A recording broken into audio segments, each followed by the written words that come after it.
And so this beautiful Sunday afternoon is 2:12 p.m. Eastern Standard Time. What the heck is going on? But let's go to Minister Jemima Walker.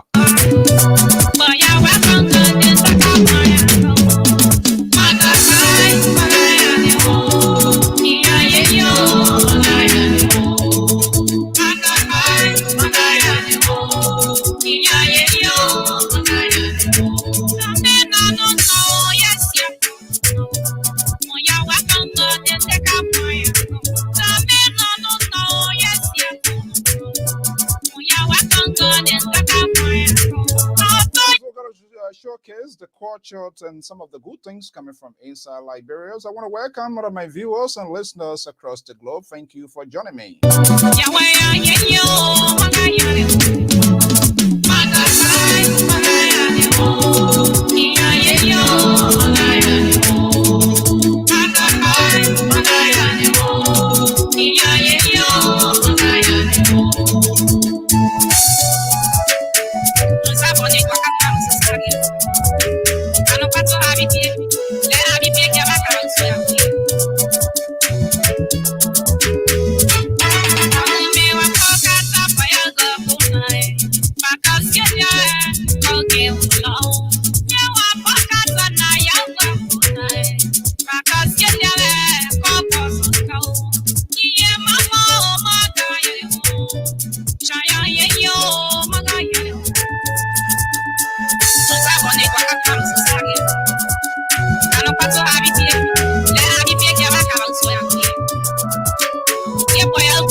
We want to welcome our viewers and listeners across the globe. I'm Afonso Ziensot of the Liberia Public Radio and Lpr-Tv.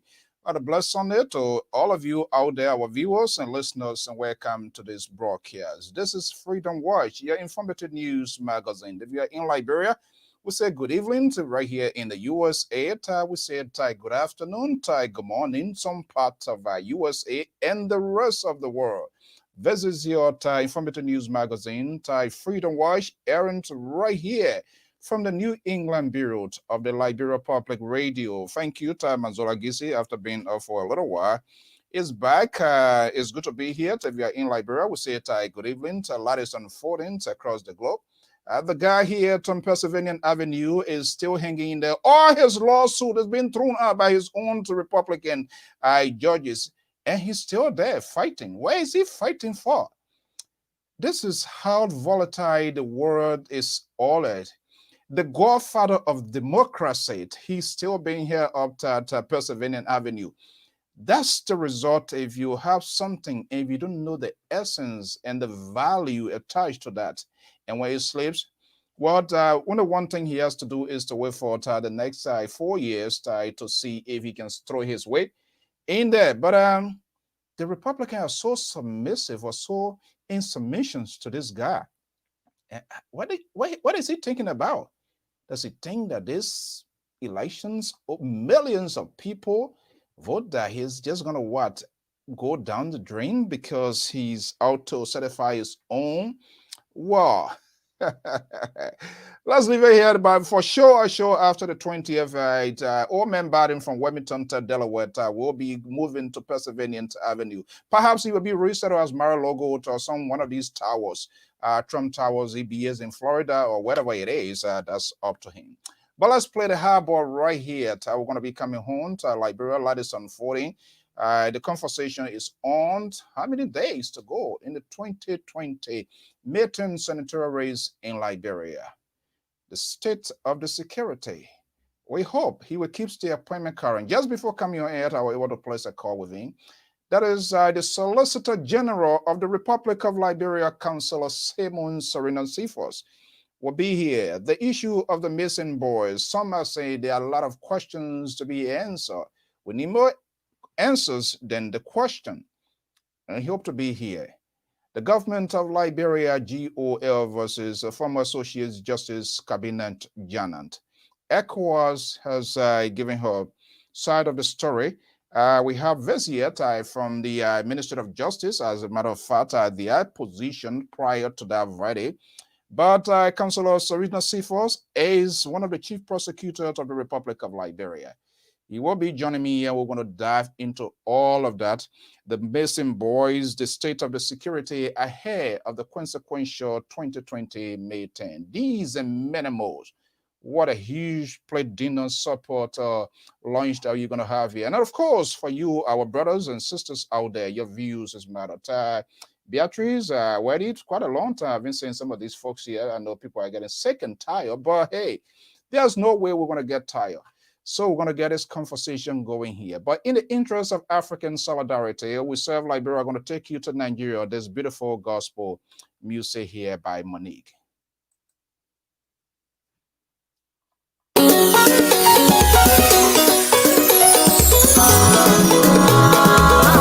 So there's a song that in everything we're going to put God first. Let me take you to the Federal Republic of Nigeria with this beautiful gospel music by Monique. There is nobody like you. And so it's salute. Daddy, no one like you. Oh, yeah, never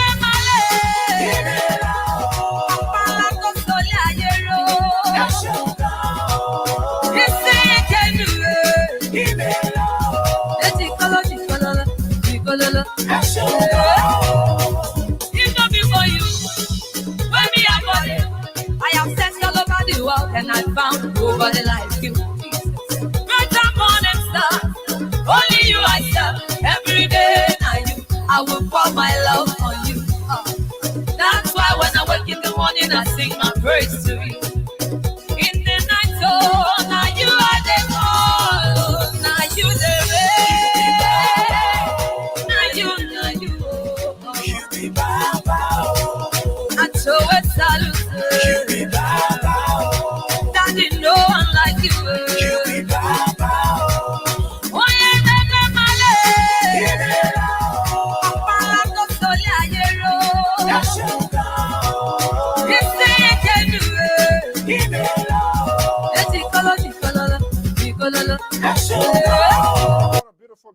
fading away right here this afternoon. Time checker is 2:21. To want to welcome all of you, to our viewers and listeners across the globe. Thank you for sharing your Sunday with us. We will get this program going shortly. Stay tuned, just bear with us. When praises go, your blessings come down. Oh my Jesus, come receive my praise. There is nobody like you. I show it salute. Daddy, no one like you. Oh yeah, never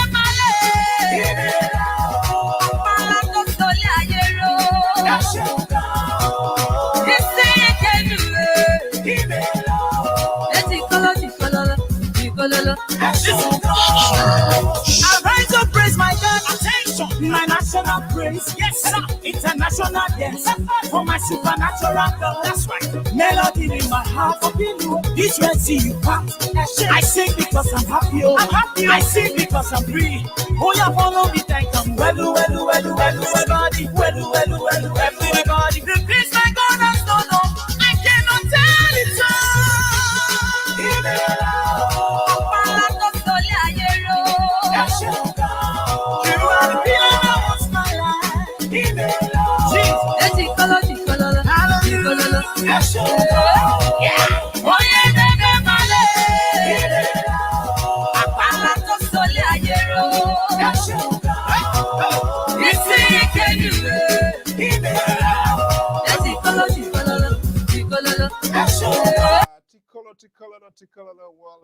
Well, wow, what a troublesome world we in. A friend and brother, the late Minister of Public Works of the Republic of Liberia, Minister Tamambutu Vla Nyempant, will be laid to rest in the coming week. As a matter of fact, the book of condolence has been opened by the government of Liberia. Mabutu and Art, this is still very difficult to comprehend what a small world that we are in. Anything can happen anytime. And it's so difficult to give questions as to why. But he was a good brother, and we're continuing to keep the family team prayer. Liberia Public Radio is doing everything possibly can to join other media outlets in Liberia in the coming week to hopefully to bring you live coverages to pay our lives and final respect to the fallen former Sano County Senator, former Minister of Public Works, former Deputy Managing Director for Technical Services, Liberia Water and Sewer Corporation, City Mayor Director, City Corporation, Liberia Petroleum Heat. He served in numerous positions in government. Of his late one, he was the Minister of Public Works after he served the people of Sano County. Met his timely demise a week ago. He will be laid to rest this coming week, as a matter of fact, in Liberia.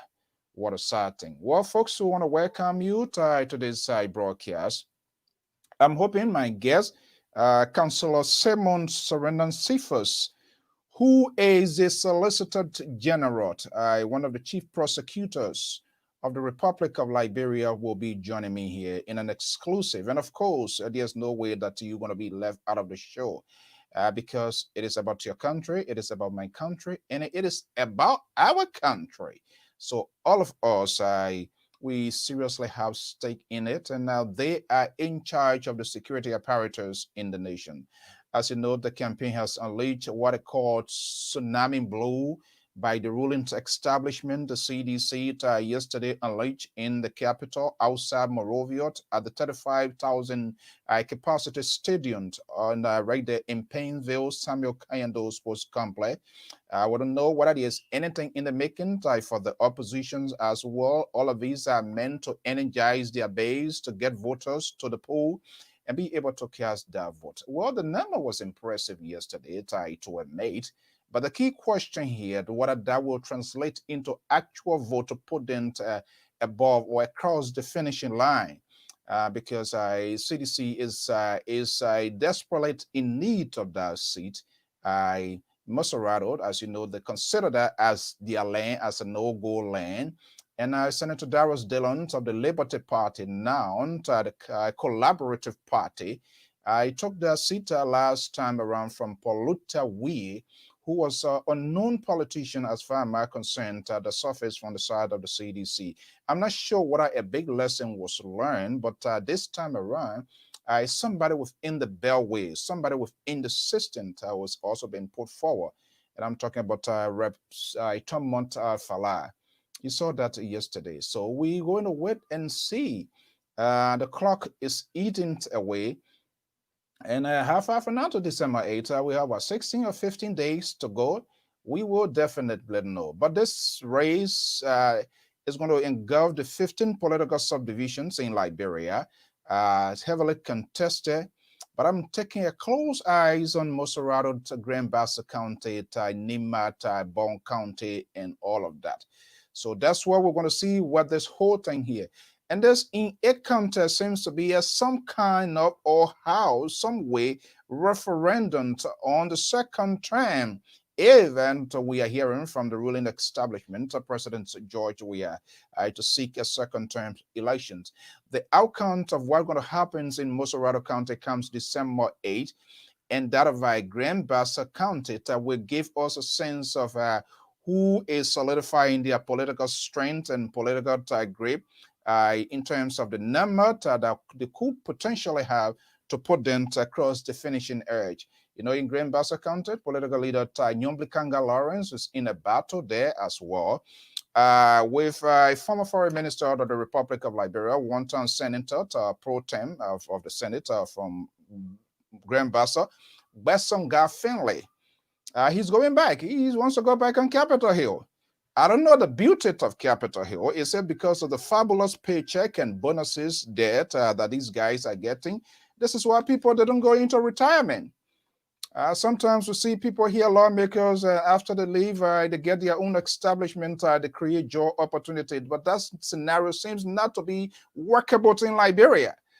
When the lead president said they leave in one ministerial position, they go back to contest for elected position because it seems to be that's the way. So Grand Bassa County is being heavily contested here. Let's see here, according to what ECOM or NEC certified candidate you have in Grand Bassa County, there are 8 contenders, candidates in Grand Bassa County. Of the 8, 2 seems to be the front bearer or front leaders, Liberty Party, Nyomblikanga Lawrence, and the coalition to Besonga Finley, the former foreign minister of the Republic of Liberia, going back there to go on Capitol Hill. And of course, Monsterrado County. Monsterrado is 10 candidates, 10 people looking for one job. Wow. But what I do know, one is out of the race already. The aspirant, a female candidate, according to what we have, our letters, Sia Tanapoli, she's out of the race and cited numerous reasons for which she is getting out of the race as well. 118, according to NEC, certified individuals, positions at stake, of which you have 20 female candidates, 20. The male, 98. They are always in dominant. They're always all over the place. They're always full of place, the men. Yes. And the group call themselves independent. Independent. Are these people really independent? Do you really believe that? Or is it another way to get out to state power? Well, 44 independent candidates. And you have 28 political parties in small tiny country Liberia.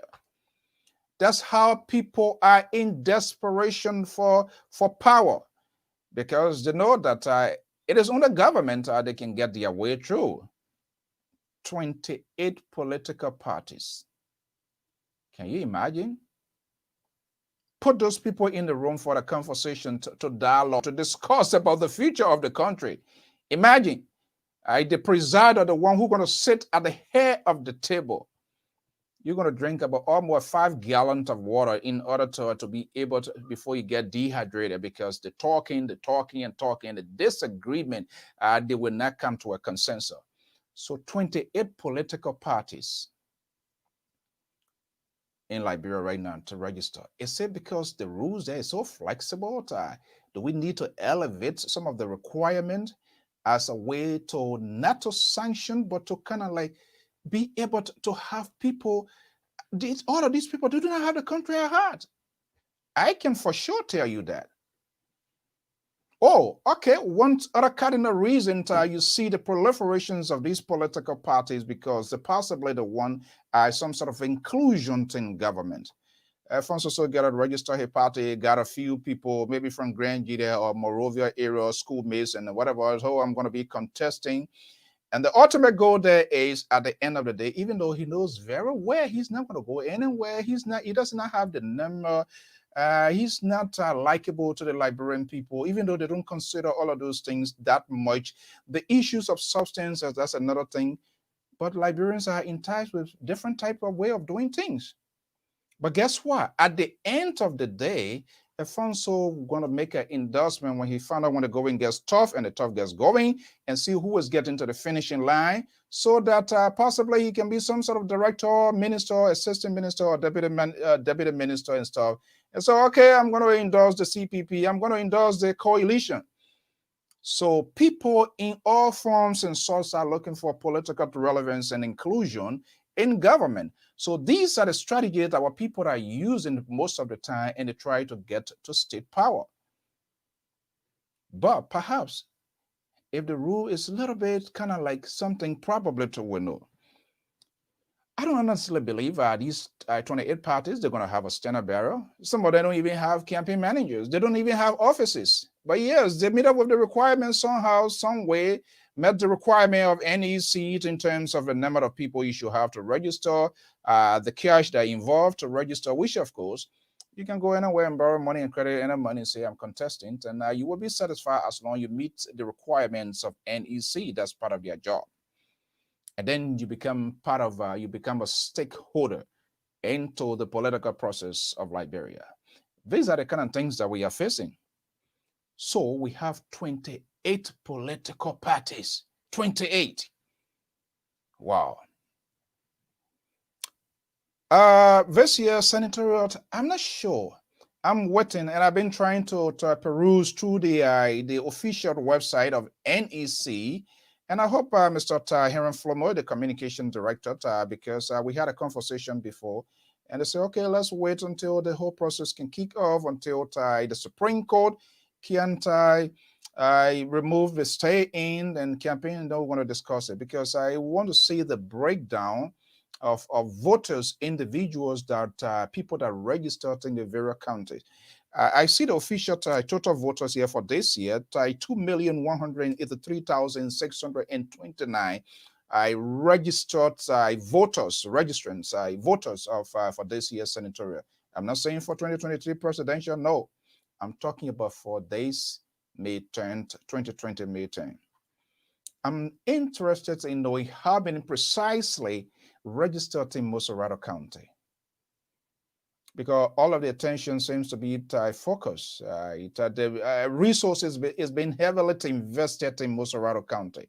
That I can for sure say CDC is really all out to regain, to get that seat from Senator Darius DeLon. Some of them said that was a vacation job he's occupied. I will want to see how long from now to December 8th. And DeLon too being aggressively moving, but nothing is off the table. We can't end as politics. I've said it over and over time. My trust in the Liberian electorate is very minimum, a very, very low skill, because these people, they can flip anytime. And the Liberian you say, well, for you, forget it. Yes, because there's no way. It's not in the 80s or 79. Those days, I remember when my father was contesting for chieftaincy election, people used to be in a cube and they would count people 1, 2, 3, 4. You know exactly who was for who and who was not for who. But this time, democracy has enhanced, has advanced, which of course is good. You who cast your vote, you know exactly what your vote going. So there's nothing to suggest to say, oh, okay, this man voted for me or he didn't. He can tell you he voted for you, but in reality, he did not. So what do? There's no any determining factors to determine that, yeah, you did or you didn't. You see how tricky and risky it is? Yeah. So we will be monitoring, we will be watching closely how this thing going to play out.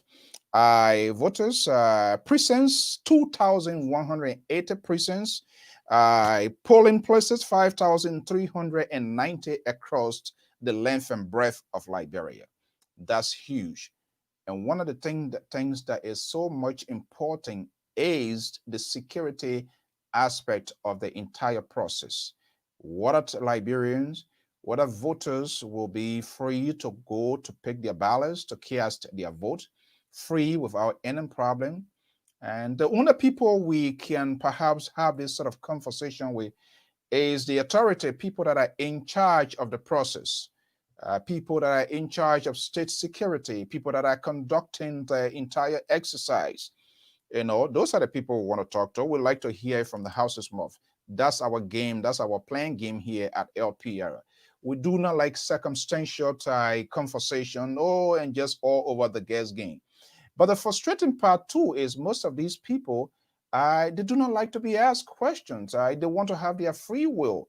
So that's a little bit is a sticky one there, but we'll keep doing what we are doing. So we'll keep trying because we want to give them the fair share. We want to make information news proportional. We don't just want to come and say anything because we want to say it. This is not basically for those who likes to be entertained. Then perhaps you are wrongfully located, because here at LPR we follow the ethics, the root of journalism, what we should do, what we're supposed to do, our own limitations, our do's and don'ts. We play into that. So if you come in here for the sake of being entertained or a commentator, then you are wrongfully located. Or when you come with the mindset, okay, I'm going LPR and this is what I want to hear, maybe from by Alfonso or the Liberal Progressive, then that's a wrong calculation as well. Because we like to speak to the issue. We like to address the fact. Everything about, will not be 100%, so no one is infallible, but we always like to give people the responsibility to also get their side of the story. We precious your time coming out here to listen to all. It doesn't mean we are the best, no. But we all have our different areas of expertise for which we can, for society can be built. So we also value your time and services to turn in, to bring your data, your work, your listening, is because you love your country. So we must be sincere. And this is why we always like to encourage our viewers, our listeners, our followers. Let us have this sort of safer conversation.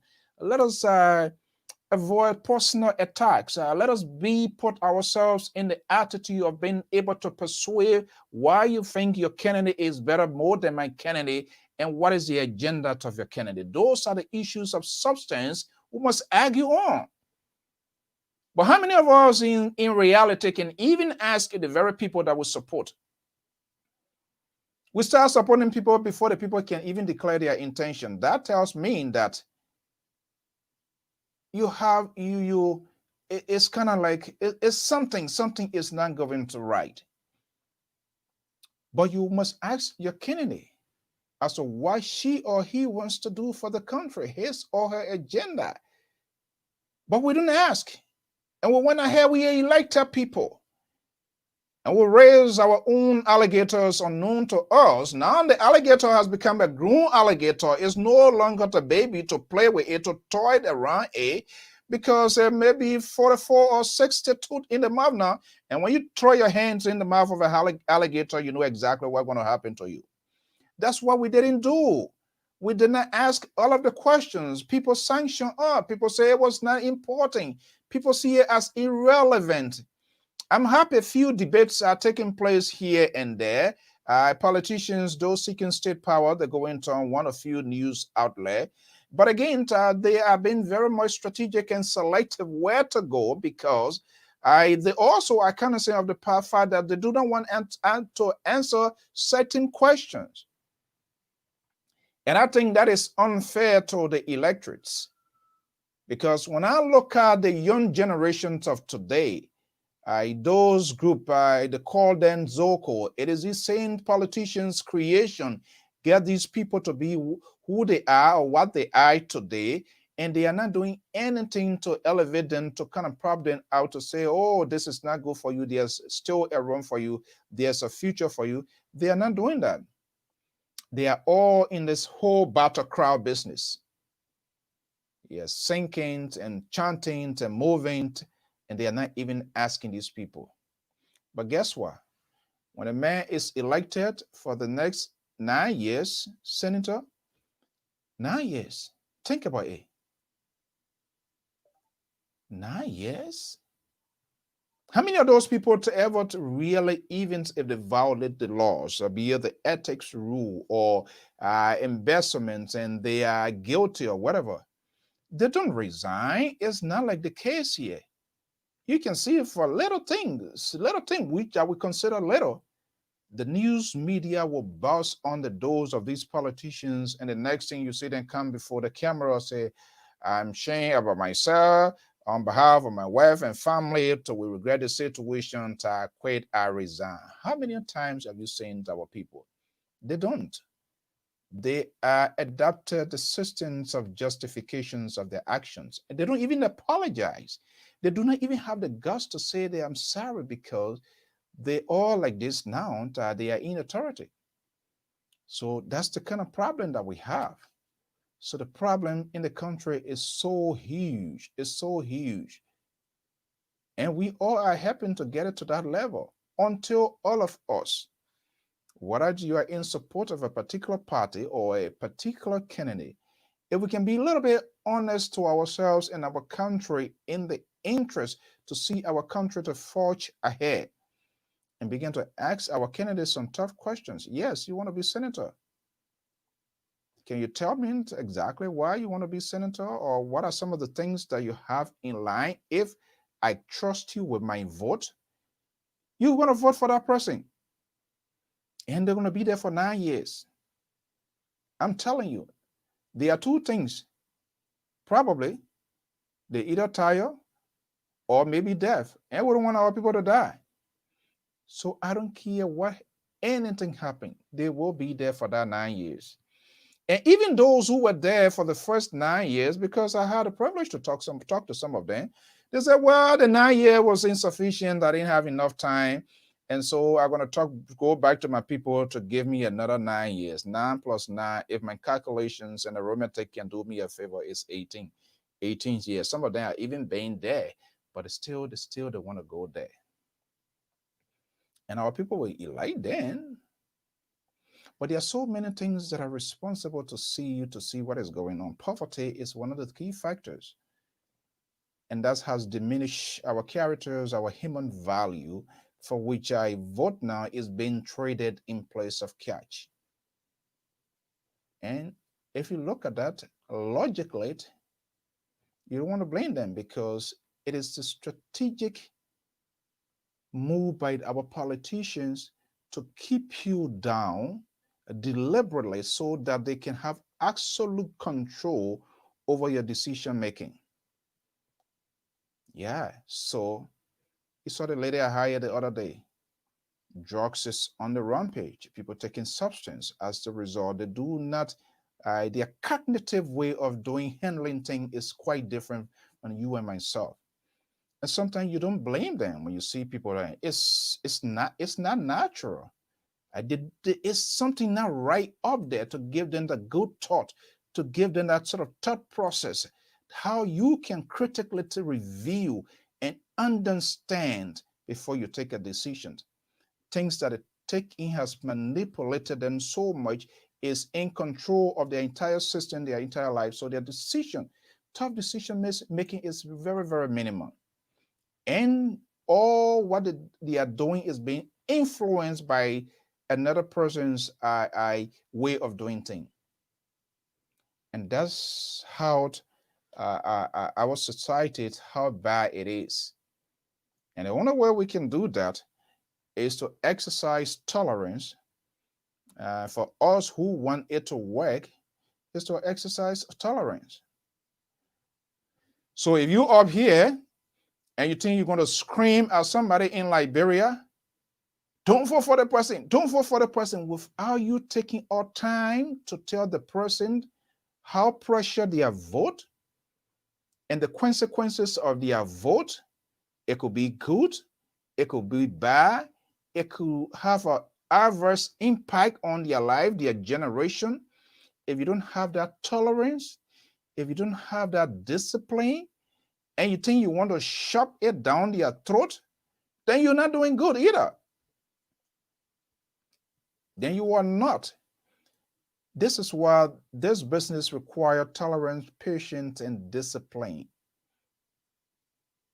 If we can listen, I know some of the things that come from out of them can be horrible, but hey, we must be patient and tolerant so that we'll listen to them and see what they are saying.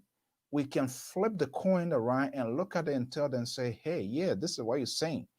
But do you think what you're saying is better? For example, blah, blah, blah, blah. You lay out something, you illustrate something to bring them to the point to say, oh, yeah, this uncle or this aunt, this sisters is saying something.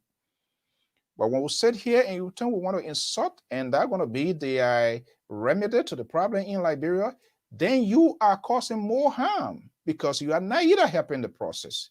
You are adding insult to injury. You are adding more fuels to the already fire that is ablaze. So until we all can have that tolerance to have a dialogue, to have a conversation, it will be better. Sometimes I watch most of the reactions are from listeners, and people, they cause people for no reason. And the thing is funny. And we have people sit on the social media and range insults, all sort of words, and they think they're going to be a help. Guess what? Not at all. We went down this route before. Probably most of you people don't take into considerations history, the importance of history. On the flip side, no one has dominion over violence. We saw what happened. 1989, or some of you wasn't born, or some of you did not experience the war. By the time firecracker went off across Butuo, you crossed to Cote d'Ivoire, and you were living on handout, UNHCR, Caritas, Save the Children, Médecins Sans Frontières, and all of that. And what happens? After a considerable long for time, we saw the emergence of different factions, people who stay on exile, and the few that they wanted to go home, they decided to sell their ideas to other people, and they went home, and we saw what happened. We saw a certain period of time in Liberia, 5 presidents at the same time, Council of State. You remember those? And then you found out a proportionate government was set up, and people were dividing ministry, they were dividing agency, and all of that. And there was no comprehensive demobilizations as the result. The war-weary children today, the aftermath of civil crisis is what is more important.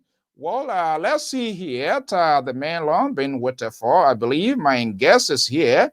Let's see whether we can have this conversation. I'm Alfonso Zay-and-Sot of the Liberia Public Radio and Lpr-Tv. Stay tuned.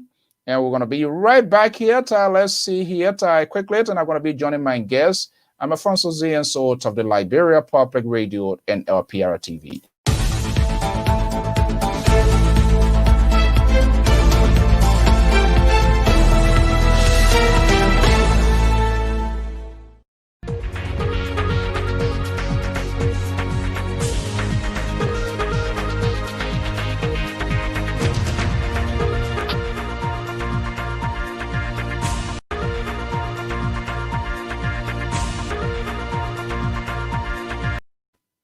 Okay, good afternoon and welcome.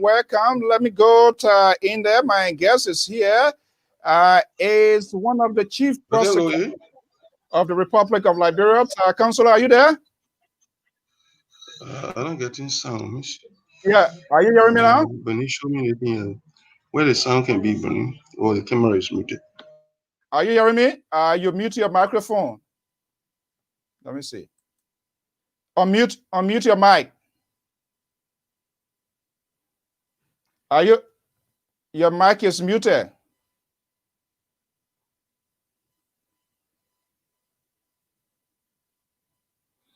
Your okay. Are you hearing me now? Yes.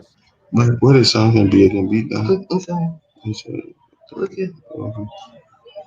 I'm hearing. I'm hearing you now.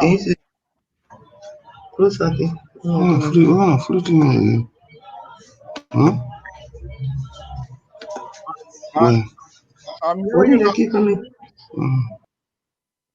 Are you hearing me?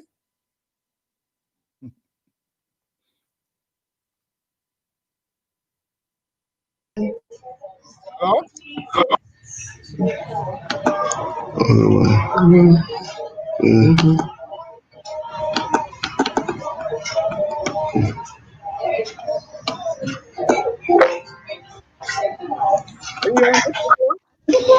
Can you hear me? Yeah, I'm hearing you. You're mute. Your microphone is muted. Can you hear me? No, not yet. Your mic is okay. No. Unmute your mic. Let me see here.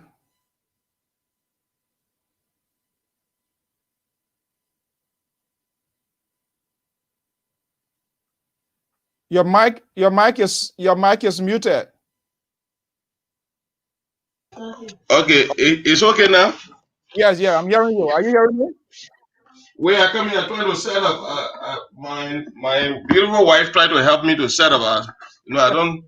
I'm so busy with this other thing, so she's trying to help me to set up. As soon, let me see. Let me Yeah, see. Hello, can you hear me? yeah, I'm hearing you loud and clear.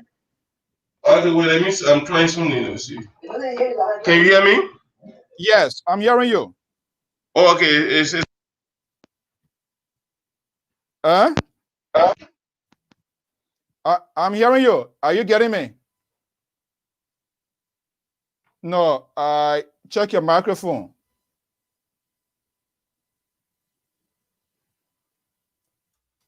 Can you hear me?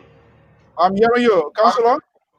Yeah, but when I plug the something because I don't want any interference. So when I plug it, I can hear you, but you can hear me. Let me try again. Yeah, but I think it's okay like that. Let me see. Let me see. Can No, I'm not hearing you. problem? Okay, well let me see. Let me try something else. Just wait. Okay, Can you? uh, no. We can go like this. Yeah, we can go like this. Are you Can you hearing hear me? me now? Yeah, I'm Yeah, I'm hearing. hearing you. Okay, Yeah, do we me can a go like this. yeah. If you can just Mm-hmm. find something so that you will be visible a little bit, that would be better. You said If you what I can, should do? if you can lift your camera, okay, much better. Yeah, so they will see you. Much better. Yeah. Okay, but this is what I like about you. You're one of the person that is media friendly. So that's my guest. That's the Solicitor General of the Republic of Liberia, Councilor Simon Serenos Cephas is here. Councilor, good evening. Good evening, my brother. How you doing? Good to be here. Thank you so much for honoring our invitation here at LPR, and it's good to be here. By the way, how is Morovia? How is Liberia doing today?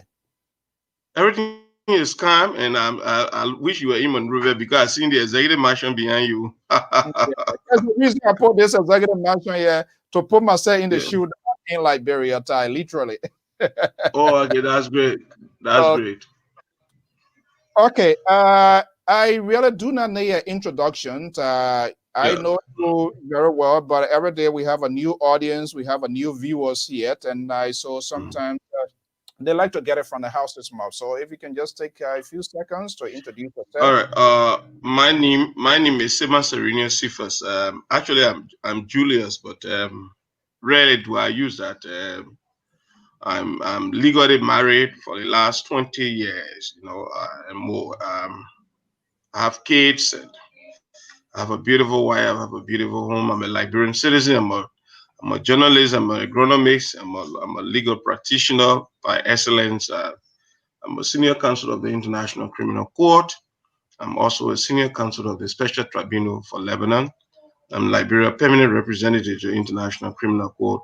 I'm part of the Legislative Assembly that has an oversight responsibility in terms of lawmaking when it comes to the International Criminal Court, pursuant to the Rome Statute.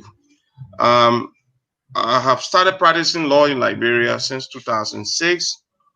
I have taken a number of cases since 1847. No Liberian lawyer has traveled so wide and far, has taken up more critical constitutional issues in our country than me.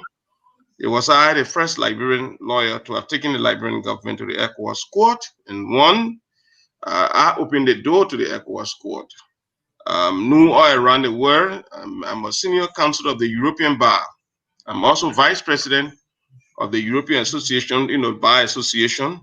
I'm a vice president to advisory board of the Justinian Lawyers. It comprises about 2 million lawyers around the world. Um, I'm also a legal counsel of the African Court on Human and People's Rights, the only Liberian, and the only Liberian qualified and certified counsel of the International Criminal Court. I have practiced around the world. I know there's no state in Europe, of the 25 states in Europe. When I enter any European state, I feel like home. But there's nowhere like home than home. So it's a pleasure that I'm accessible. I'm a journalist, and I understand the inner workings and intricacies of public politics and administration. This is a new beginning for me, and so I would love the challenge, and I think we can have a very good discussion. Let's leave out the emotions. I love criticism. Right. Want to do criticism based on facts, relevant and compelling issues. Let's leave the name calling. I don't like name calling. Once this exercise turns into a name calling, certainly I will quit. I love the debate. I love the interaction. That's all I can say. Absolutely. All right, Councillor. I think this is the first time appearing on LPR here, except by reaction. People who want to tweet whatever thing, that's up to them. But we do not condone any form or shit that would disrespect our leaders. We can disagree with them, but we believe in civility to And argue. Alfonso, I needed to share this with you. I'm coming to New York from the 16th to the 23rd. I'll be involved. I'm part of the team on the vetting of the new prosecutor of the International Criminal Court. I'm also going to be involved with the election of judges of the court. So it takes a lawyer, to be at that level to do this. That's just what I wanted to share with you. Oh, you got me a little bit nervous. I thought you said you're coming to indict me. So I'm like, for what reason? No. Alfonso. Yeah, go ahead. I'm right up in the proximity of New York when the lawyers say I'm coming to New York and coming to court. No, I'm coming. Okay. Right. Okay, thank you so much, Councillor. And I'm always honored to have you, and I must give you that. You always unveil yourself when we have issue here. Okay, let's get to the issue, and we're going to take them step by step. Our understanding the 2020 midterm is already kicking off. It suggests to me that the election will go ahead as planned, correct? Absolutely. Yeah. So one of the things here, Councillor, if you talk to ordinary Liberians, they are dissenting views in terms of security. You are one of the chief prosecutors of the government of the Republic of Liberia, Solicitor General. Your profile is huge. We have this election that's going to be going ahead with over 5,390 polling stations. Is the security type from your perspective liaising with the Ministry of Justice? Is everything in type for the conduct of these elections without any security threat? Yes, we had it in 2017. Since Ombi left Liberia, we've been managing the elections on our own. The process is, there have been challenges. A lot of people have developed what we call the winning mentality. And in every election, everybody wants to win. But in terms of security, the greatest security that anybody can provide in any electoral process is a conduct of the electoral process. It says it has to be free and fair. So there should be no fear. There should be no fear about security, especially so where the process will be free and fair. Yes. Okay. So everything pretty well is on course. Absolutely. Okay. Okay. All right. Good. That's what we want to know. Okay. Another alarming thing here. We're gonna go by is step by step. The issue of these boys, missing boys, they are missing. That some say they are alive, some say they are alive, some say they are all around. I want to know here, Counselor, has this issue reached your decks formally as a Solicitor General? You said what? How you call them? Reese boys? No, those boys that are reportedly missing that went missing in I believe in Brown County area involving accusing of St. Moses funeral home allegedly has something to do with it. I'm wondering whether this case has reached your decks. You know what we do is that the matter, for example, Mm, the police at the level of the police where they go through investigation, we don't get involved because at the end of the day, they're going to bring their report to us. mm. When the police completes, the investigation, it submits the report to us. So when we see the report, then we'll be able to speak. So we don't engage in the kind of overbearing activity with the police. Um, I think that is seriously that should be considered. And as soon as the police is ready and bring the report, we'll be able to act upon it. So what they're doing is still collecting information and evidence here and there. Information. But is it fair to say your office is aware?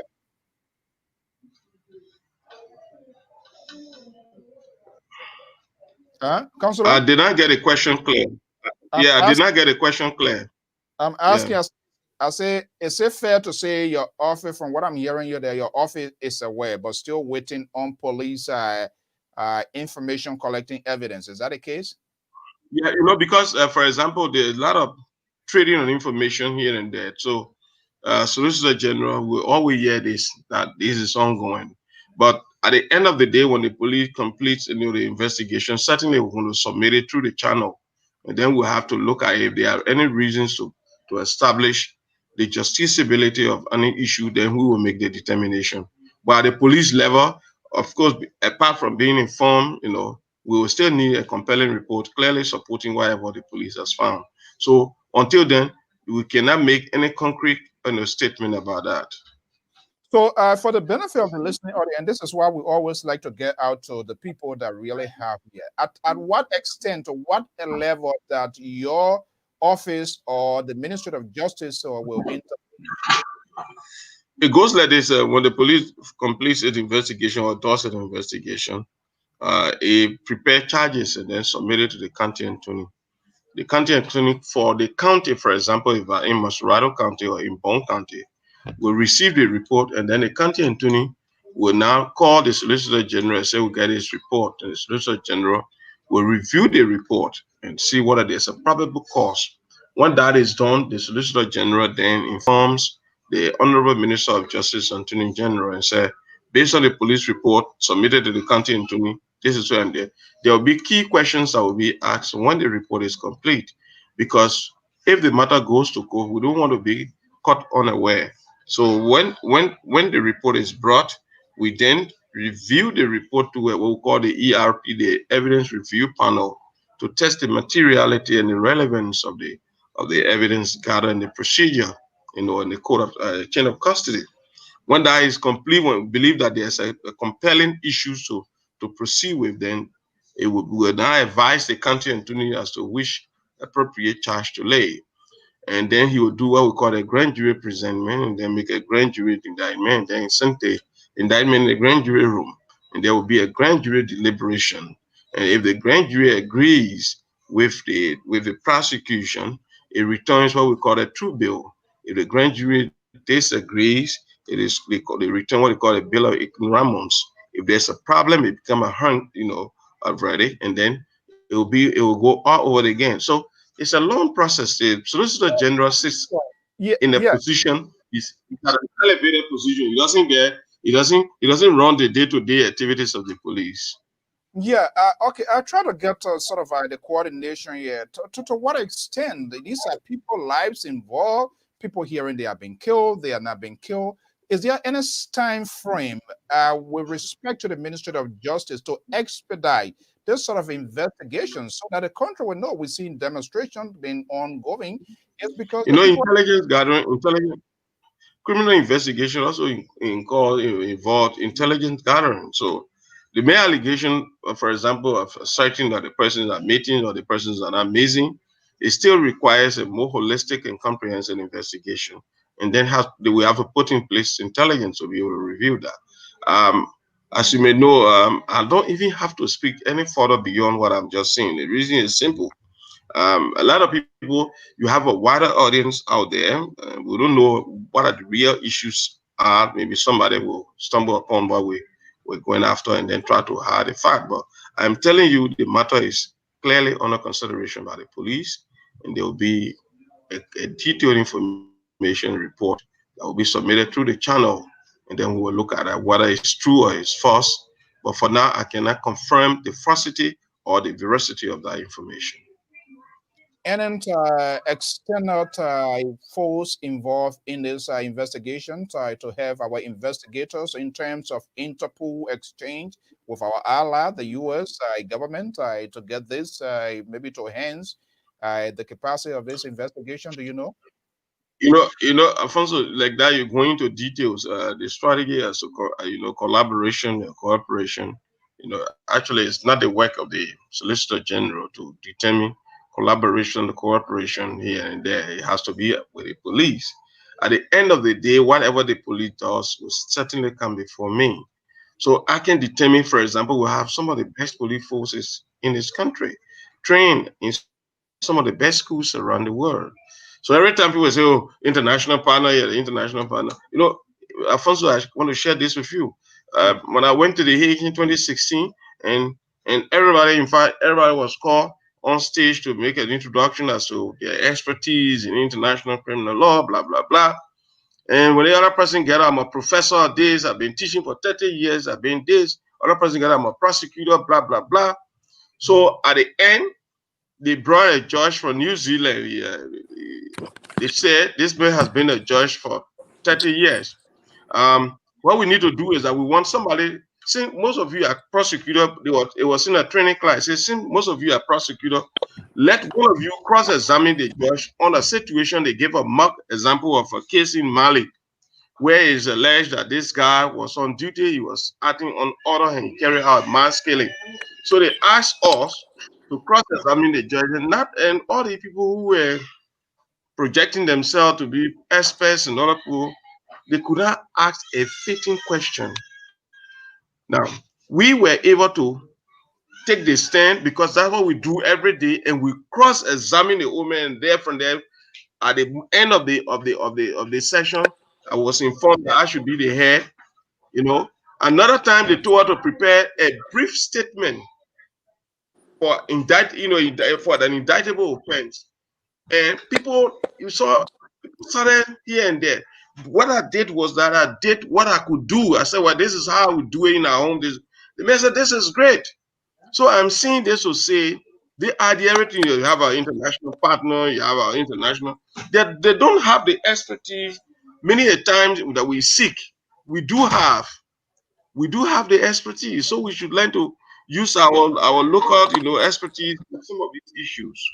So the whole idea clearly opposed. For example, maybe one day, if we continue the day, maybe one day we'll ask somebody, a foreign person, to say, let American be Solicitor General in your country. You know it. So are you saying So that, I understand where you're coming from, and that's what I've been trying to get Moses Carter. He promised he did not come. But, and I also understand, if I want to welcome our contributor, Amos Joy, they say just a delay is not a just a deny. But that delay here, some sort of frustration is growing and is building some sort of tension within the country. So we who are not there, we are also concerned, and I'm quite sure the government is concerned with what is happening here. But you say it's under investigation. Hopefully, when it turns over to the Ministry of Justice or potentially to your office, we will be able to get our team there. But before we shift gear from that, any timeline, is the ministry that concerned to say, hey, this we know here, we need to have some preliminary now to get it off. Any timeline, do we have an idea as to whether the Ministry of Justice is going to kick in with this whole thing here? There can be no investigation that goes on, endlessly forever and ever. There has to be a timeline. I know the public is very eager to get the information and to know where we go from here. Yes, the police will be able to provide a timeline, but until that is done, it's at the police level. The Solicitor General, as I indicated to you, as I explained to you the layer of operation when it comes to criminal prosecution. The Solicitor General sits at an elevated level. Yeah. The So matter leaves from the police, goes to the county attorney. The county attorney will then advise the Solicitor General, who will also advise the Attorney General before the Solicitor General again advises the county attorney as to the way forward. So where it is, has that reached the county attorney is still being investigated at the police. Yes, I think it shouldn't. There should be a timeline. do you know that I timeline? think so. Well, I won't know because if we don't want to rush the police because if the police hastily conclude an investigation, say, "Oh, my people, they hastily concluded an investigation." You know, we don't want to do that. Let the police have a free hand. Are you satisfied with the initial investigation going on so far, even though it has not reached your desk? Are you confident that the process I'm is not satisfied, but I'm pleased. I'm pleased. I'm not satisfied. I'm your, pleased your with the place? way things are moving. Okay, all right. Let's pivot here a little bit because there are a lot of things been happening here. Let's talk about the issue here regarding the four auditors that were mysteriously killed. And then your office, or is the Ministry of Justice and Prosecuting any perpetrators, people being held responsible, any findings? No report has been submitted to me yet. First and foremost, we regret the untimely passings of some of the best Liberians we could ever boast of, especially, for example, in the case of Batan Yusuf. Batan worked with me when I was editor of the play of the New Patriot Journal. He was one of the senior reporters then at that time, and we've known each other for a considerable period of time.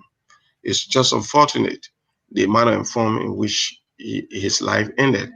Um, to date, I have now no have an idea, and I'm not sure. The police have not submitted to me any report, but they will do because first and foremost, um, there were a lot of suspicious, conditions surrounding the deaths you're talking about, but nobody has come forth to clearly and distinctly identify that these people were murdered or this person was responsible for the murder. Everything is circumstantial. Um, when an evidence is circumstantial, it has to be compelling and cogent so that it becomes incontrovertible. When it is incontrovertible, then it's admissible. So the mere assertion of belief or perception that somebody is believed to have done this without being able to effect any arrest make it extremely difficult. We're running a democratic government. The government won't be in a position of going around just arresting people on the basis of perception, public opinion. You know, me tell you this. So while we regret the unfortunate situation, there's a need for caution. And I think the police still looking into that as well. So, Councillor, how serious, how concerned is the government of Liberia? How damaging it is? These people, they were auditors. They help to enhance the transparency of the functionings of government. And we are going to put it close maybe to a month. At what point and your office, who does your office actually prosecute? Is it a citizen, or who do they really intercede for? When somebody dies, for example, the actual victim in a situation of this nature is not the family, it's the Republic of Liberia. Because moments of times and desolation are times that can bring people closer together. You know, for example, when somebody dies, it is a sovereign republic that loses a citizen. So for us as a government, we are very much hurt. First, that's the position of the government. We are very much hurt and we clearly regret the unfortunate situation. Equally so, that being said, while the matter is being reviewed by the police, we are advised by sound reasoning not to just go about and just arresting people on the basis, for example, they say, oh, we think that this person, we need the evidence. So yes, this condition is so suspicious, but we need evidence to be able to proceed. The police is looking into that. And trust me, as soon as they find an evidence, they will come to court and they will bring it to us. Again, I show you the channel. They will first send it to the county attorney. The county attorney will send it to me. I will review. I send it to my boss. My boss will send it back to me, and then we proceed. Yeah. Otherwise, I'm not able to come noise. No, it's not me. It's not from me. Oh, okay. All right. You say you're hearing noise in the background? Yeah. Or it's not from, I'm not, maybe it is from me, but I'm not sure. That was I wanted to use this, but if you block it, then there's a problem. So I wanted Right to now it's see okay. because of, Right now it's okay because I wanted to restrict. I wanted to restrict. Let me see. Let me try again and see what I can do. Looking for please. Okay. Let me see. Okay, but I can't get anywhere to run. But is it okay with you? Yeah, yeah. Let's we can. Yeah. That's all Right right. now it's okay. Yeah, the whole thing is off. I see. No, you're going off. I'm not hearing you now.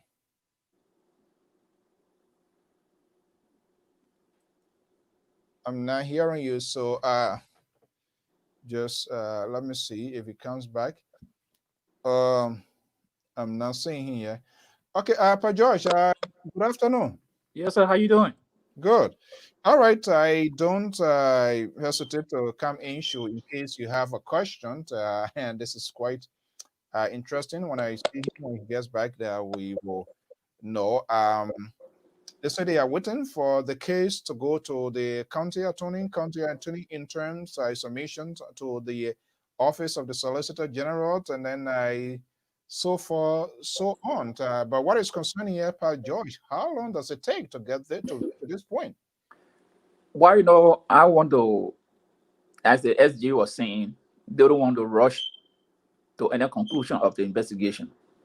But equally so, why the public is not being briefed on a weekly or daily basis to see how much progress the police is making, because in developed countries that's what happened. These kind of cases, the police come out to brief the people, the citizenry, almost on a daily basis or weekly basis, update. But we don't see that coming from the Liberian National Police. Now, what I want to know from the SG, look at the nature of this case. Although I understand that he don't want his office or the office don't want to intervene or put pressure on the police. Mm-hmm. But is the police equipped to handle this? To handle these cases? These are some of the questions I want him to throw light on. Do they have the laboratories, the expertise? Do the police have those things on hand to enhance the operation? These are the questions I want him to throw light on, because as the chief, the second, I would just say, yeah, the second, because next week Attorney General is him, prosecutor. I want to know from him whether the Liberian National Police is equipped enough to handle these kind of cases. These are some of the questions people are asking. Yeah, and I think I went back to that. Whether they were seeking to extend out, doing some Interpol exchange. He's hopefully he's gonna come back because this thing is been dragging on, and these government officials. We have the another 3 guy cases are adding upon cases, and all of that.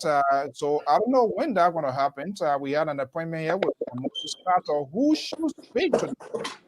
He's the one that does the daily briefings, and for some reason he did not show up. He never cared to tell us to say, well, because X was something to develop. So how do they want people to take them to be serious, that they are even attaching some sort of seriousness to this happening? Yeah, this is a frustrating part on the citizenry cannot get update from the police, and even when you people invite them on this kind of medium to come and speak to the public, they don't show up.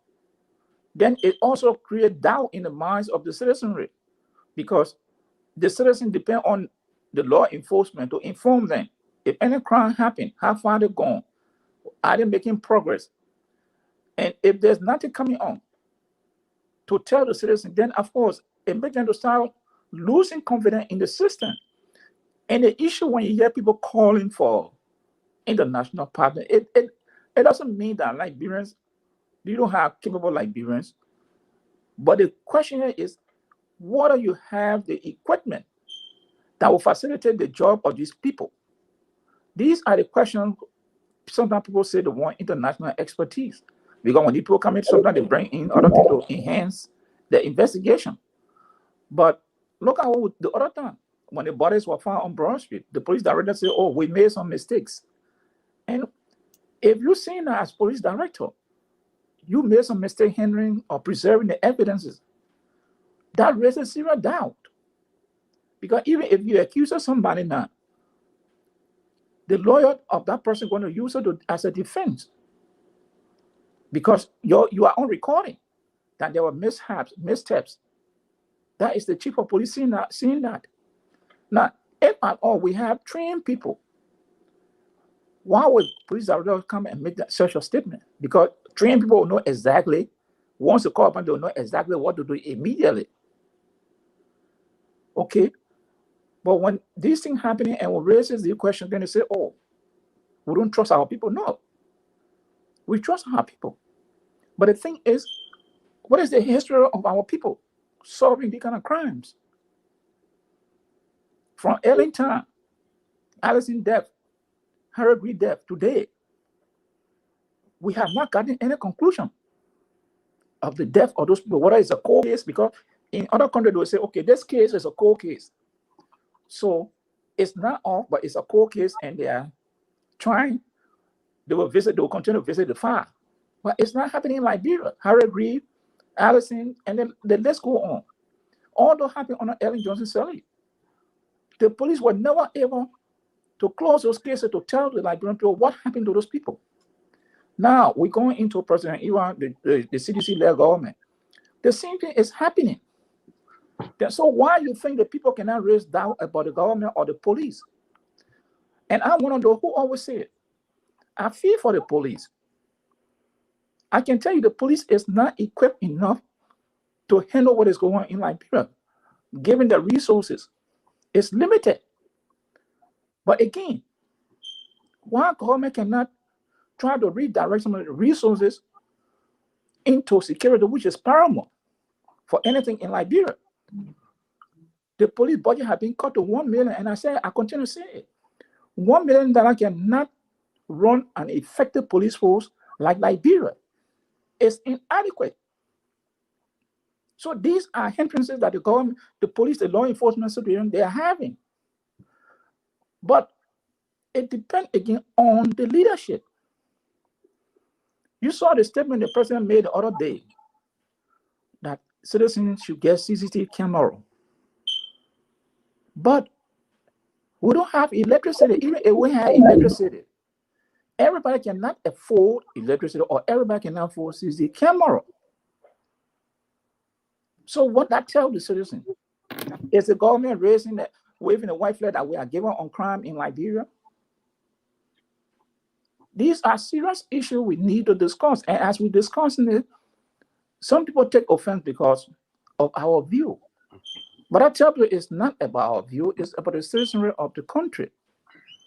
Because look, we can talk about all the development, investment we want in Liberia, Mr. So if there's no security, there's no way no investment or investor will be willing to go to Liberia. And people who are putting in the money will trust that the system is okay. So number one thing here is security. Because when people are secure, then of course, they can have trust and say, look, you know what happened?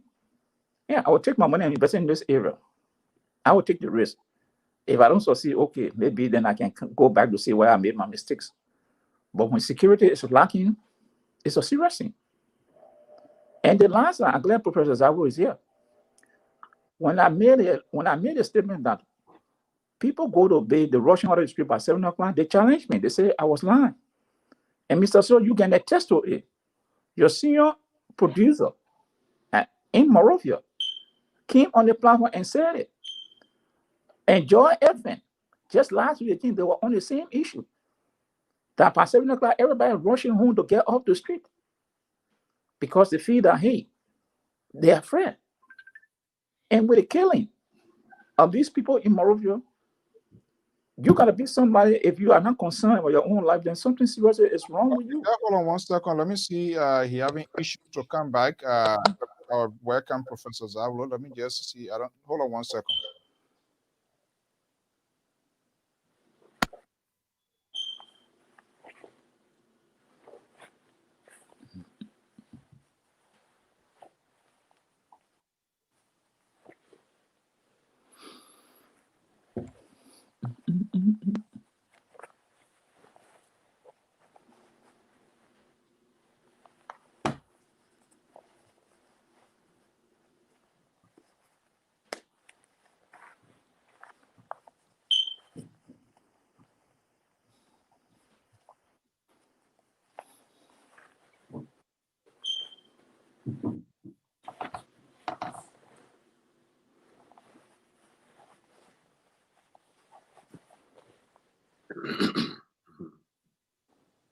So George, you're getting ready to give a hard time today.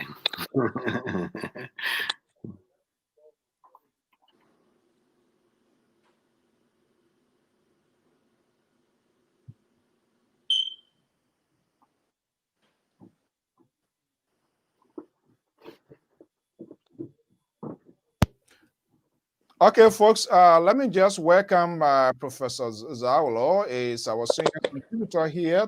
Professor Aset Labos Zawlo is right there in Baltimore. Prof, good evening. Yeah, good evening, Mr. So, and good evening, Mr. George. Hi, Prof. How you doing? I'm doing great. just got on and then heard you. Oh Lord. Okay, yeah, just give me. I'm trying to have Councilor Cephas on yet. He's having some issue entering. I don't know why. So Okay. just bear with me. I will be right back. Let me see what I can get this going here. But other than that, so how's your weekend? How is everything? On my end, everything is well. Thanks for asking. How is yours? Well, we're hanging there. Same old, by the grace of God. All right. And Mr. George, I know he's having a wonderful weekend. I see he's very, very much pumped up, ready to give us a lot of hard time today. So, Oh, Prof, we have one thing in common. The common denominator is Liberia. I agree. So even what we say sometimes is all about trying to make the system work better for everybody. Well, for Councilor Cephas to come back. Hopefully he's back here. Hey, look, Professor, I'm not sure whether you are following the conversation here, but let me just do a quick run through here. Mm-hmm. The councilor, who happens to be the Solicitor General, is saying that the case, police are still gathering intelligence and evidence. It has not reached a level to reach his office, to reach the DA, the county attorney, and then Solicitor General before they is getting through here. Don't you think the process? And I know it requires time, resources, gathering all of the rightful intelligence. But people are saying that the process has been a little bit slow. You see, it's a demonstration is unfolding. All of that, no persons of interest in the alleged mystery of the death of these 4 auditors here. Don't you see that as pardon cases over cases? Well, I don't know whether it's pardon cases over cases, but what I would say is this: look, the fact that the deaths have been mysterious means that there's mystery behind it. And to solve the mystery usually requires a lot of resources and time. Our people have some of our people have a history of already adjudicating cases in the court of public opinion, formulating visions on cases, passing up verdict and all those things like that with all the facts. I think what you see happening right now, like the Solicitor General said, is that there's an information collection process taking place. I don't think the Solicitor General, now that the president wanted to see it to be this long, but you got to go over these kind of cases meticulously to be able to gather all the facts, so that when you bring the case to the level of prosecution, you have all the evidence, to be able to win the case and then ensure a conviction of those responsible. And I think that's what's happening. I've said it before. These things require patience. The president, the solicitor general, the inspector of police, they are more frustrated than even the ordinary Liberian citizens, as they continue to search to get the facts. So I think, that's my encouragement to people of Liberia. Let's give the police the chance to do their job. And I'm very positive that ultimately the perpetrators will be identified. They will be charged, and they'll be brought to justice. And Liberian people will be able to go back to their life freely. That's what I think. I'm not sure whether you have. I'm quite sure you have some sort of security background based on your services and all of that. What could be an ideal time frame in something like this, considering the fact that people, anxiety of the people are building up, people front on government in terms of how the case is being pursued, is being prosecuted. The alleged person is still doing active business and all of that. Should that be concerned of ordinary citizens? Obviously, there should be a concern that there's a mystery, and the thought when it comes to many people is that these were murders. So they should be concerned that the perpetrators might be outside, just waiting to, find another victim. So they should be concerned now. But what decides how long the process takes place exceeds the ability or the capability of the police or the inspector general. Depending on how meticulous the person was, if I can speak that way, in the commission of their crime, it could make it extremely difficult to gather the facts. I mean, even in the United States we are in, there are cold cases. There are some cases that take 30, 40 years to resolve. I'm not saying that we should hope for, I'm not saying we should expect 30 or 40 years to resolve this case, but there are cases that take 30 or 40 years to resolve. And sometimes the perpetrator just make one simple mistake, and then the facts are brought forth. And I think that's what's happening here. It is bizarre, and it also brings me to the second point, that I think the president has been treated unfairly by the press and the opposition. The president was very clear in what he stated. The president said, look, his government remains committed to providing for the safety and security of Liberian people. And what he did was that he invited those Liberians who have the capability, the ability to have a CCTV, to invest money in that, to add to government efforts. He wasn't raising the white flag, and saying that we've given up. He was only saying, look, if you can afford, get it, and will assist us in uncovering crimes while the government is thinking about doing some of those things. Look, the president is lighting the street of Monrovia with more street lights and all of those things. It will help to mitigate the level of crime rate in the country. So he's been unfairly treated when he's suggesting something that people should do personally to aid government in ensuring their own safety. The thing about it is that the people don't have money. Now, the president didn't say every poor man should go and afford to get a CCTV. He knows it cannot be afforded by most of the Liberian people. He's saying those who can afford it should get it. It will help to ensure their safety. It will also be assistive to government as government continue to provide for the safety and security of Liberian people. So, I think we need to start, let's take politics out of these things most of the time. You look at the facts. You seem to dash this on the work of the oppositions to misconstrue or retweet the voice of the president. That seems to be where you're going. Pa George.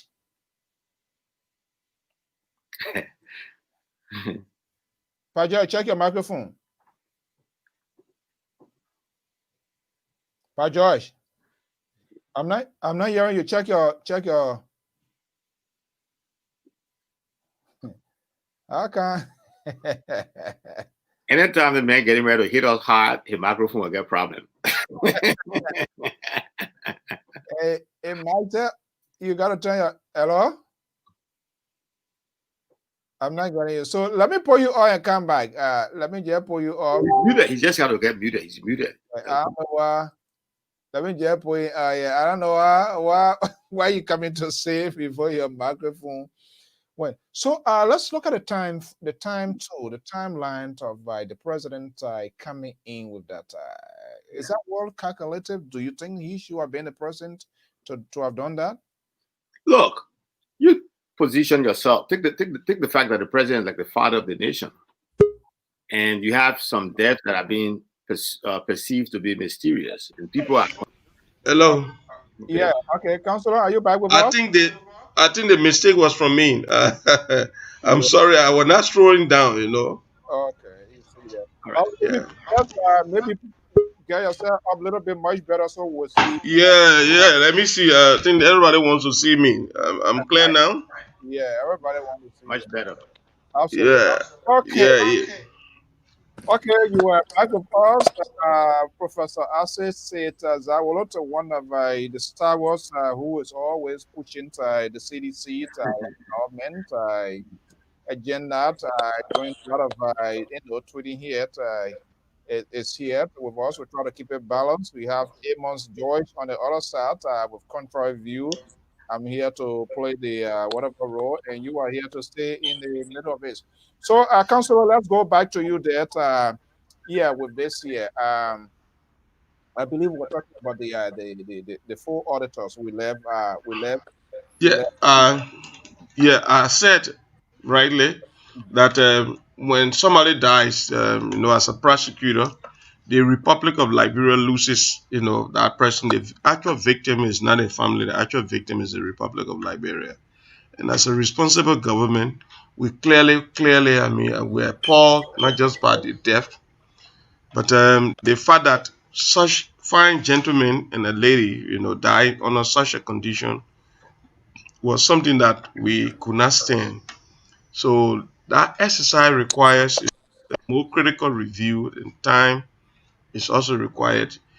We don't want to rush a conclusion. For example, for somebody to say, "Oh, there's a murder." If there's a murder, you have to have a compelling evidence. So what it is now is simply based on perception for now.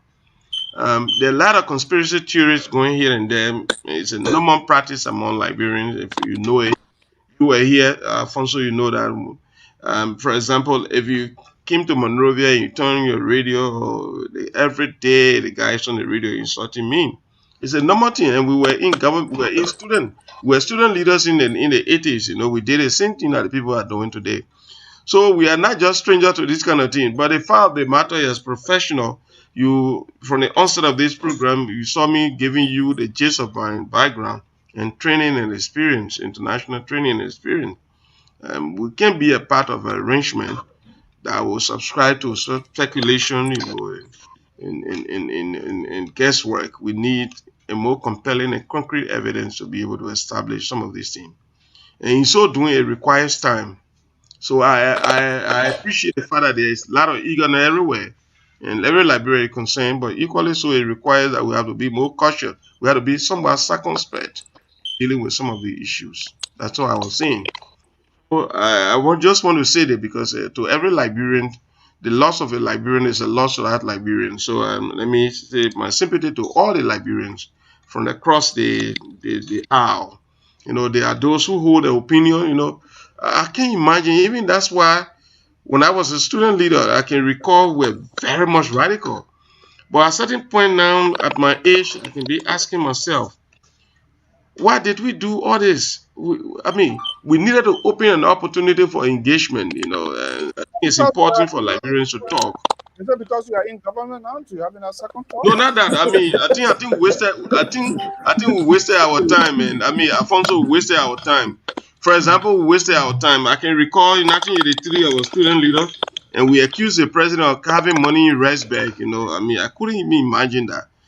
Almost 40 years on, I regretted that we ever did that. So it's the kind of some of these things are due to ignorance. Because once you're in government, there's always jealousies in Liberia. That the man getting money, or this, what we're suffering here and there. But your time will come. Democratically, every Liberian has a time to serve. So And let me ask uh, you, I always like to hear it from the leaders here. There was something what I was insinuations or conspiracy theory. That there was a remark from the president. Either was at the church. I tried to get that audio. I haven't listened to it exactly, but you can help me out here. Whether did the president ever mention whether it was a boyfriend, a girlfriend, something like that in the midst of the You country? know, I'm Solicitor General of the Republic and Chief Prosecutor. I don't speak for the President's office. I speak for the law. The press secretary or the minister of information will be in a better position to say that because they are the one who speak for the government on that. Everything that I say here tonight will be based on the law. Now, I can't recall. I'm just hearing this from you. I don't even listen to radio because What? 90% of the radio talk show, yeah, 90% of the radio talk show in Monroe is all my name. It's all on the need of public officials and What? and the guys they are less basic. They get a lot of people who are less basic, and they do this thing. They take every Alfonso, if you were here, the way you dress tonight and the way you're looking, if you're here, you become a subject of vilification.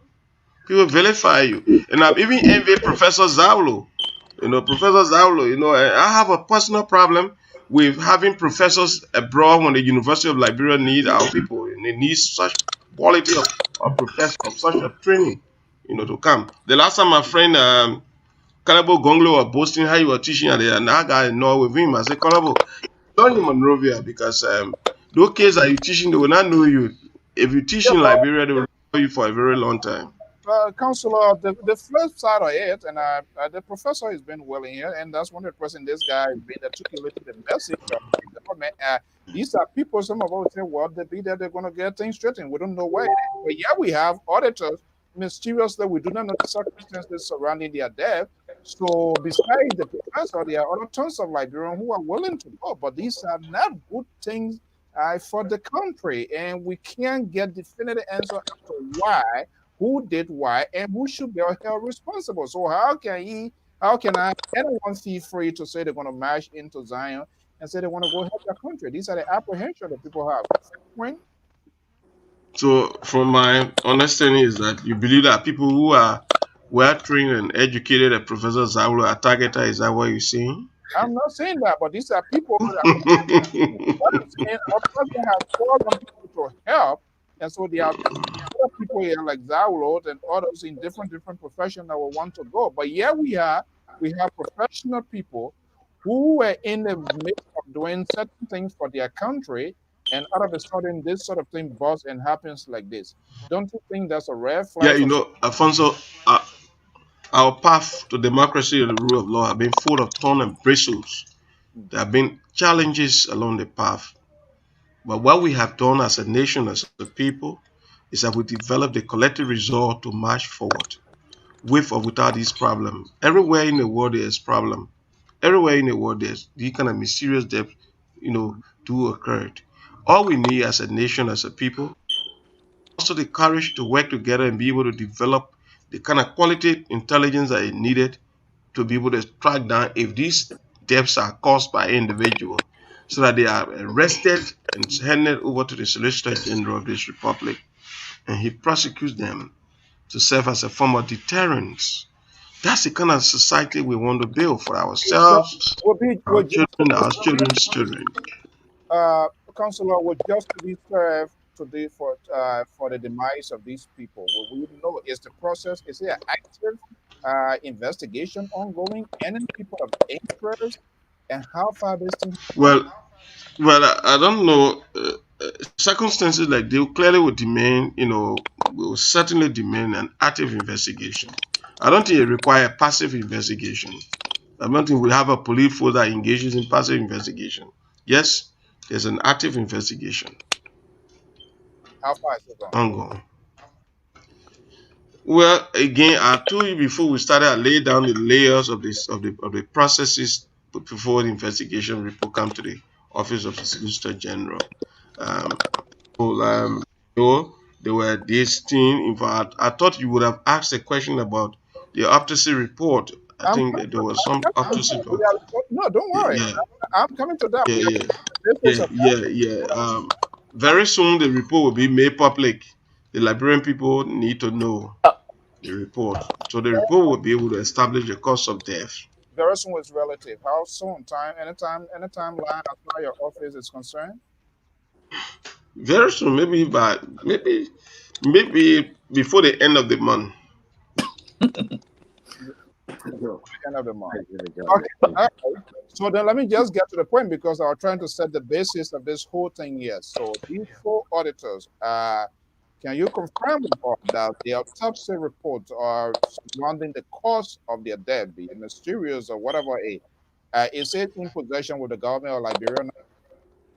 Well, it was done. When the autopsy report is done or examination is done, the doctor will review it, and at the end of the day, it's not for him to shelve it or keep it for any long time, because the autopsy is cost or is conducted at the behest of the government. So certainly, the report will be brought to the government of Liberia. As soon as it reaches the government of Liberia, there will be no basis or legal basis for anybody to withhold a report because it's for public consumption. Liberian people would like to know. So as soon as we get a report, yes, we made it public. So are you saying the report is not yet available? No, I can't say it's not yet. I'm saying as soon as the preparation is complete and the submission is made, because there will have to be a more holistic and comprehensive analysis of the autopsy report, and not just by going right away just making a report. It have to be written, it have to be verified.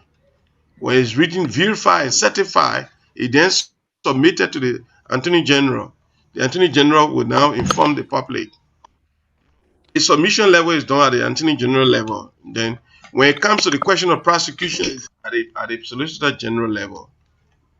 Because the Solicitor General is a face of the government in all litigations around for and on behalf of the state. So, SG, so what is the normal routine? How long does it take normally to get these things wrapped up? As long as the autopsy report is complete and analyzed, certified, and verified, it's released. I'm not a pathologist, you know that. I'm not a pathologist, but I like the question. I'm not a pathologist, and I really never present myself, project myself in such a fashion because I don't even know what is done, what is required. Yeah, I don't know. Have you really? So LD, have you been briefed on these sort of preliminary that is going, because eventually when it comes to what would be the basis of being briefed, giving a preliminary investigation? I need a full detailed report. But I'm aware that there was a conduct of autopsy. I'm aware that it was conducted. I'm aware that the report is being compiled. I'm aware that the report will be submitted. I'm aware that when it is done, the government of Liberia will make it public. I'm aware it's a duty upon our shoulder to do so. That's what I'm aware of. Are there other examiners involved in the autopsy? Perhaps maybe the families of the deceased. Are they also? Well, the family were given the choice that if they so desire, they can bring their own pathologist. But the law requires, for example, on a 17.4 of the 7.4 of the criminal procedure law, actually the autopsy report must be based on a recommendation from the coroner. It's a coroner report that will suggest the autopsy. So no idea people were right, get up, oh, we need this. No, it doesn't happen that way. But in this case, given the gravity and the nature and the circumstances under which these deaths occurred, it was compelling that indeed that an autopsy, yes. Okay, well, we will keep our finger crossed to see these reports, because, and part of that we are having this conversation, SD, is also to get a clarity to get government involvement and not just wanted to go on print media. I No, I know, and all of that. Alfonso, I agree with you.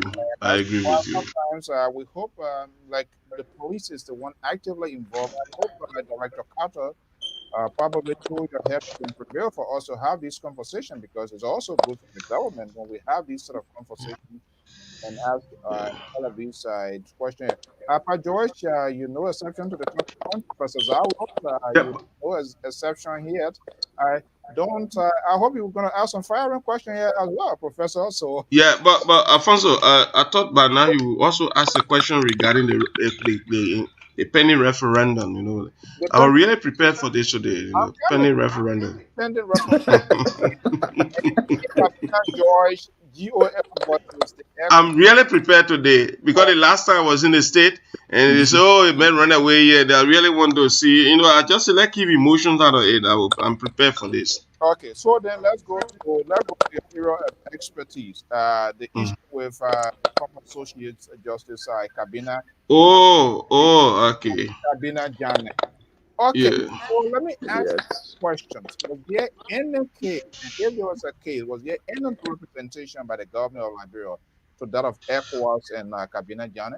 You know, I will share with you, and you please share the report, the judgment with all the people on your platform. I will share around the people. There has never been any Solicitor General so informed and so active and so qualified to present an issue for on behalf of the Republic than me. If you see the judgment, if you read the judgment, you will laugh. Look, let me tell you, and let me take a time to explain to you for your audience to understand. The Liberia is a unitary state. It has three separate and distinct but coordinating branches of government, none of which is subsidiary to the other. It's Article 3 of the 1986 Constitution. Justice Janen, and any of you can get your book because I'm ready for this today. Yeah, well, Justice Janen, Justice Janen, Justice Janen was accused of corruption. He was accused of malpractices of trying to file a petition for a writ of prohibition to prohibit a sovereign authority, the government of Liberia, from collecting the rose fund that they lavish. You know, there was a surcharge on gasoline, petroleum product throughout the republic, and that money was collected pretty close to 27 million. Though gasoline institutions that collected the money were duly paid. He was justice in chamber. What did he do? He instigated his friend to file a petition for a writ of prohibition to challenge the conduct of the government to levy such a charge. The guys who collected the money got paid. The balance money they were supposed to remit to the government for road development and road building, they decided we hold it and said the collection was illegal. The question that needed to be asked was that, let's assume the government of Liberia engages in conduct that is illegal. The money so collected will be in the hands of private citizens. On that basis, that was the key issue that went to the House of Representatives. Under Article 43, the House of Representatives, our legislature is a bicameral legislature. It has the House under Article 29, you get the upper and the lower house. In the lower house serves as what? The grand jury. In the grand jury, no defense counsel can go in the grand jury for indictment purposes. I'm a prosecutor. When I'm preparing an indictment, no defense counsel or the defendant is not allowed to go in the grand jury room. So the House of Representatives is the grand jury under our Constitution when it comes to impeachment proceeding. Howbeit, when the House started deliberation, Justice Janet fled to the Supreme Court and filed a petition for a writ of prohibition, contending strenuously that under Article 3, none of the branches of the other government was subservient to the other. On that basis, the whole essence of the petition was to shield himself from being cited. So the House, being the grand juror, proceeded and impeached him. When the matter went to the Senate, Justice Janet was served with a writ of summons based on the order of the presiding officer. He did file a return to the petition for the impeachment, and a full trial was conducted with the Senate sitting as juror. He had an opportunity to present evidence in his own favor. He was represented by qualified counsel. He cross-examined witnesses. He testified in person. And a final judgment was rendered. A verdict by the Senate was rendered. and that verdict was confirmed. The principle of impeachment, if you look at the Walter-Nixon versus United States case, you can check it out, Walter-Nixon versus United States, Judge Walter-Nixon. It's a political process, but the amendment of Rule 63 was done to conform to Article 43. So, the principle of law, and this is the issue because we're going on petition for judicial review. The principle of law, the question that needed to be asked was whether or not Justice Janet was compelled or his appearance for the trial was mandatory or discretionary.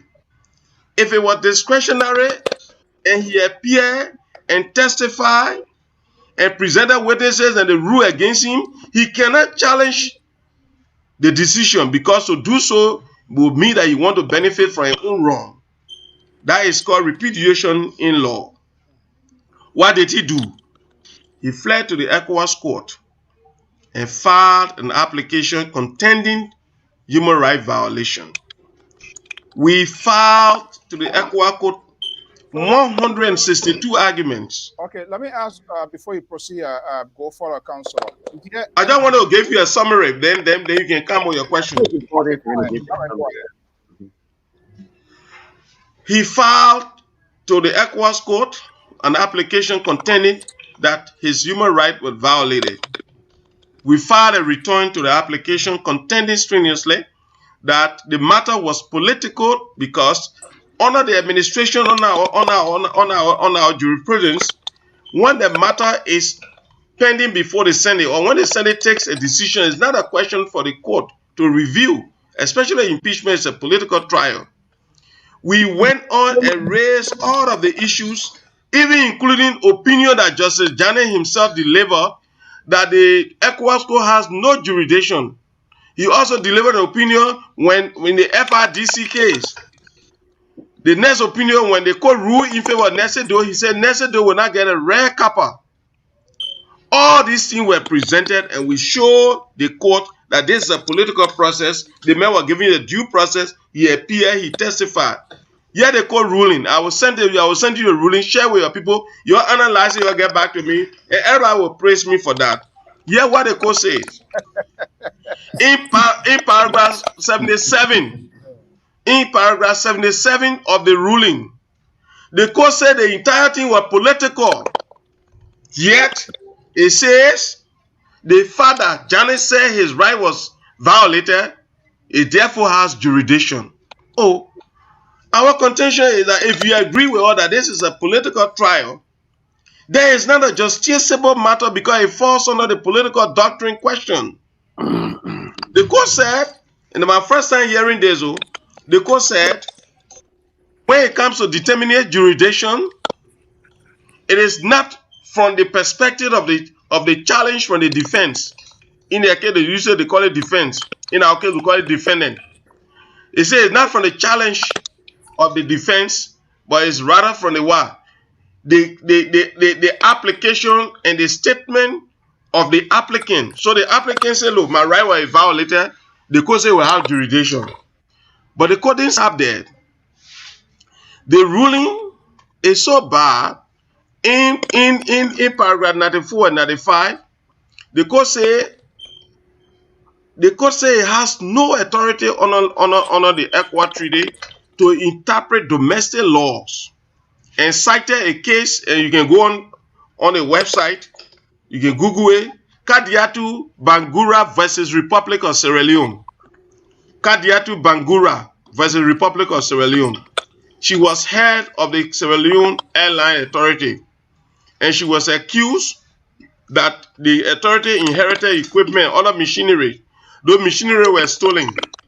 She said she was protected under Article 27A and B of the Sierra Leone Constitution, and therefore asked the ECOWAS Court to interpret Article 27A and B. The ECOWAS Court said it has no authority to interpret domestic constitutions. Yet, in our case, the ECOWAS Court went on to interpret Article 29 and 43. The key question that needs to be asked is that what was the object and purpose of citing Article 29 and 43 when the ECOWAS Court agreed that issue was political. More than that, So in closing, more than that, but just want to close. More than that, the ECOWAS court admits that it does not have jurisdiction over Justice Kabah because Janet sued Justice Kabah for Justice Kabah to be removed so that he can occupy the position of Justice Kabah. The ECOWAS court said the decision of the president to appoint Justice Kabah was within the power of the president. It's a sovereign decision, and he cannot review that. So if you cannot remove Justice Kabah, if you say you have no jurisdiction over Justice Kabah, where are we going to get the money from to pay? And the money was going to pay you that will pay the Justice Kabah. Isn't that a creation of a said justice of the Supreme Court? So that's why I want to stop, because I will share it with you. When I finish right now, I'm going to send a judgment to you. So you can take your time and review about working out in, because, and while this was ongoing, the justice went on the radio beside the ruling and said the government of Liberia was in the business of dismissing judges that would not dance to its tune, and that you will use every means to sanction the court. It's not within your power. So I will send you the letter. I have written a letter. I'm going to send a letter to you now. I have written a letter and told him his being on the court is not just an embarrassment. And I said it to him in the letter. I will show you. It will be in the application. For her to seek his removal from the court will be too harsh a request. But for her to ignore his presence on the bench will even be dangerous to the stability of the court. So let the court find a solution in determining that. I'm going to send you the letter from my phone. I'm going to send you the ruling any moment from now. Yes. So that's the situation. So the question now is, are we going to abide by the judgment or no? Okay. And the reason is we're going on petition for judicial review. That's what I wanted to say. Hey, okay, going for a petition. Okay, there's a letter here that we have in our possession from the government of Liberia, which is like the 16th of November 2020. Cabinet Janen's applicant versus respondent. That's the government of Liberia. You make reference to the that of ECOWAS and ECOWAS court. Who signed that letter? That's me. Well, this letter here, this letter is signed by three powerful houses, three powerful individuals: Councilor Sefo Sereno Sifo, Solicitor General, and Prosecutor, Republic of Liberia. It was seasoned to Councilor Frank Musa Dean. That's the letter I'm talking about. The ECOWAS chairman and ECOWAS ambassador accredited to Liberia. That letter was written by me. Okay. Now, I went through this letter here. There are a lot of things here. So, what I want to do here, the actions of ECOWAS court with relative to Sierra Leone, is that interfering to the constitution, domestic constitution thing, Liberia? I think part of the thing is that, when you go for judicial review, you have to be careful how you have to mention your word. If you are a lawyer of this quality, you got to mention your word. Even if they court err, you have to bring it to the attention of the court. So if you see that letter that is in your possession, we carefully, selected our words and didn't want to use the same thing. So what we're going to do is that we'll tell the court, we'll say, Your Majesty, can you elevate your testimony? My viewer said they want to know. Oh, okay, all right. You can see me now? Yeah, that's okay. Okay. What we're going to do is that we're going to say, Your Majesty, you say it's a standing rule in the court that you cannot interpret domestic laws. But in the case of Liberia, we cited Article 43 and Article 29. What was the legal basis for that? Because if you cite the article, the object and purpose is simply to interpret here and there. So by so doing, you assume the appellate jurisdiction of the sovereign republic, because the judicial sovereignty of Liberia is solely vested in the Supreme Court, and the Supreme Court, pursuant to Article 2 of the 1986 Constitution, any law on the contrary is void ab initio, and it's only the Supreme Court that has the sovereign and constitutional authority to interpret Liberian laws. So is there any violation here now on the part of the former Associate Justice with the government of Liberia, which potentially the Solicitor General will mount intent to prosecute? Is that a case? You say, I didn't get the question clear. the question here is: there any violation? Is there any wrongdoing on the part of the former No, no, no. Me tell you, I want to encourage Liberians to sue their government, not to bring war. If we get anything sue, or we'll go to court. But my man, it's a context. It's a competition of ideas. Civilized people sue. So we don't have anything against him, but I know he has not done anything wrong. Because how we have sued the government so many times. So yes, I won this the Valentine Ayika case where Ellen Johnson Sirleaf on children stood and made people money. I won the Article 52C case. I won the Article 1 case. You know that. There are critical cases I won, both at the ECOWAS and at the Supreme Court. Nobody should blame a Liberian citizen for suing. What is the significance of the ECOWAS decision now with the government of Nigeria? Is the government? It's still appealable. One is appealable. When the matter is appeal, the appeal serves as a supersedious. Monsterrado for the Solicitor General of the Republic of Nigeria. So what I'm going to do here, I see the audience here, they are scrambling. They also want to know what's going on. I'm going to give you the number there. But again, we want to tell them that we want to have conversations of substance, ask questions.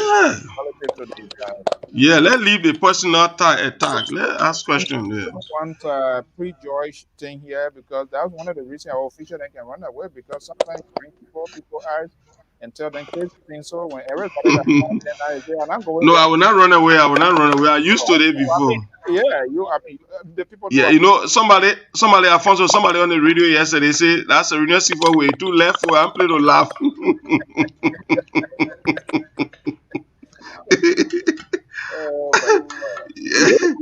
Yeah.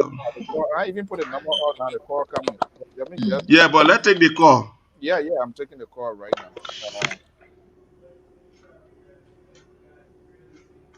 Okay, caller, are you there? Hello, caller, are you there? Yeah, I'm here. Okay, hello. Yeah, go ahead. And okay, Maggie, thank you so much, my man. I already put a number out there. You see that one I love my folks here. Very disciplined people, Counselor. Yeah, go ahead. Good evening, Counselor. I will first like to extend my heartfelt appreciation to you for all the work you guys doing for Liberia. And keep up the hard work. I got two questions for you. My first question is this government a friendly government to its citizens? The reason I ask is a couple of months ago, a year ago, the Root FM was closed down. And you, Mr. Solicitor General, you came up to tell the world that once you are the Solicitor General in this country, Costa Station will not be open. They took it to the court, and the court rendered decision in favor of Root FM. Later on, they changed judges and they changed judges. That's one of my questions. So in this case, how do we expect citizens to come in a country to invest, all because Costa criticized the government, all because Justina was in a hospital when the Costa asked us people to go there for relief? Now, my second question is, a citizen entered his country, Liberia, entered his country, and he was accused that he entered with false passport or false document to enter the country. Why the state permitted him to stay in the country and do a departure? Why you guys have to arrest him? Not that. When he even escaped for his life and went to Sierra Leone, the government of Liberia still informed the Sierra Leone government that they have to send him, they have to extradite him to Liberia. As you look at all these things unfolding, do you think Liberia and the citizens living out of the country, do you think they will be encouraged to come to Liberia? Do you think this gave a beautiful image of this CDC-led government? Thank you. All right. Okay. You want me to respond? Yeah, go ahead and then maybe I will come in. Yeah. Okay, Isaac, I like the question. The question is purely based on perception. For example, Liberia is a law, is a nation of laws and not of men. The file of the matter, we don't encourage lawlessness, and nobody is targeting anybody. He said, I said, as long as I remain Solicitor General, the man will not have a radio station open. That's not true. First, I'm Solicitor General for a term. If the government ceases to exist in 2023, I will not be Solicitor General. I can never imagine making such a statement. But be that as it may, in the case involving Costa, for example, he talks about the traveling document. While it is true that we love our citizens, we want for them to do the right thing. But if you are a citizen of Liberia, you should not be falsifying documents. You know that. So if you're supposed to travel on valid document, and I will here have a valid passport. And I'm going to come to the state next month. I will come with my valid passport. Only that valid passport. Even if you are a U.S. citizen, you need to do that. So the issue of Costa is nothing that is personal, or that Serena Sifos or the Solicitor General, the government is after Costa. Right? You say, well, yeah, but Costa knows that we have a fairly good relation. But when he started to, introduce invectives in the discussion, then because I can recall one time I went to the ICC for a meeting, and then the people at the airline tried to dupe me. Costa took to the airways, and the ticket was immediately replaced. He was positive in so many aspects, but when he started being, he took to vulgarity, invectives, and name calling, diatribes and all the kind of thing. Then the whole thing lost a purpose. For example, you can disagree in a situation without necessarily being rude, So at a certain point in time, he became a public nuisance to the process. A lot of people were annoyed. A lot of people were complaining. He gets up in the radio and just discuss other people how they looking here and there. I mean, a democracy, that's not the kind of democracy we want. Well, we want democracy. We want people to have their views expressed. Why I want to encourage Liberians to sue their government, and I will never raise any issue about that because I've done it many times. Equally, I would not encourage Liberians to try to be disrespectful and to be rude to their own country and people and leaders. But Councillor, so I come from a Christian background. Mr. So, if I could just ask the Councillor to relate to that question. My question to you, when Costa did arrive at the time, did he come with a different laissez-passer or the same passer? And if he came with the same thing, why he was not arrested at the airport at that time? And being that, my brother, I like the question you asked. Let me end my statement. Let me land. Now, my question is, he came at the airport. He entered Liberia on the falsified document alleged by the government. He was not arrested. After staging a demonstration, about to leave, that when the government went after him, then you don't think someone will conclude that there was a political motive for that? Let me give you an instance. On December 19, 2019, there was a bombing in Berlin. It's said to have been done by some guys from the Arab world. They entered with fake passport. They didn't know until after the situation before they discovered that. So those who have all the sophistication can do that. Then when they will say, political motive. It was not seen, but when he came with a laissez-passer, actually he went through and he had a rousing welcome. And then later on, when he was going back, now they decided to look at the laissez-passer and believe that all the signature and everything was fake. Okay. So you will say because they allow him. I'm just giving you the instance of December 19 situation. No. Security don't work that way, my brother. Security don't work that way. You see, you said it. Yeah, let Isaac help. Isaac be during the me take your son in 2 seconds. Okay, that's fine. Let Isaac be speaking. Before you come in, I intend for us to keep focus on those missing people. I don't want us to turn the whole thing to Costa. So that drama is ever saying, I don't know how many years ago. Costa's going to go back. They can do whatever they can do. But I'm talking about those 3 guys in question. Hopefully, the Solicitor General say he has now reached his guys. but maybe he can direct us to people. I think that's the issue on concern. And those four auditors and the election at hand. He's within the security system too to make sure what are the process that it will be safe for people to go to the ballot. I want us to direct our questions in regard to that before we turn to Costa Panorama here, the wide passports. So go ahead. Yeah, so let me just say this. And I think that's exactly what the Solicitor General just spoke to. Our country is a country of laws and not laws. So Mr. Costa arrived in the country, he was on his radio boastfully telling the people how he violated and broke the law upon entering into the country. He celebrated it. So what do you expect? What do you expect to happen?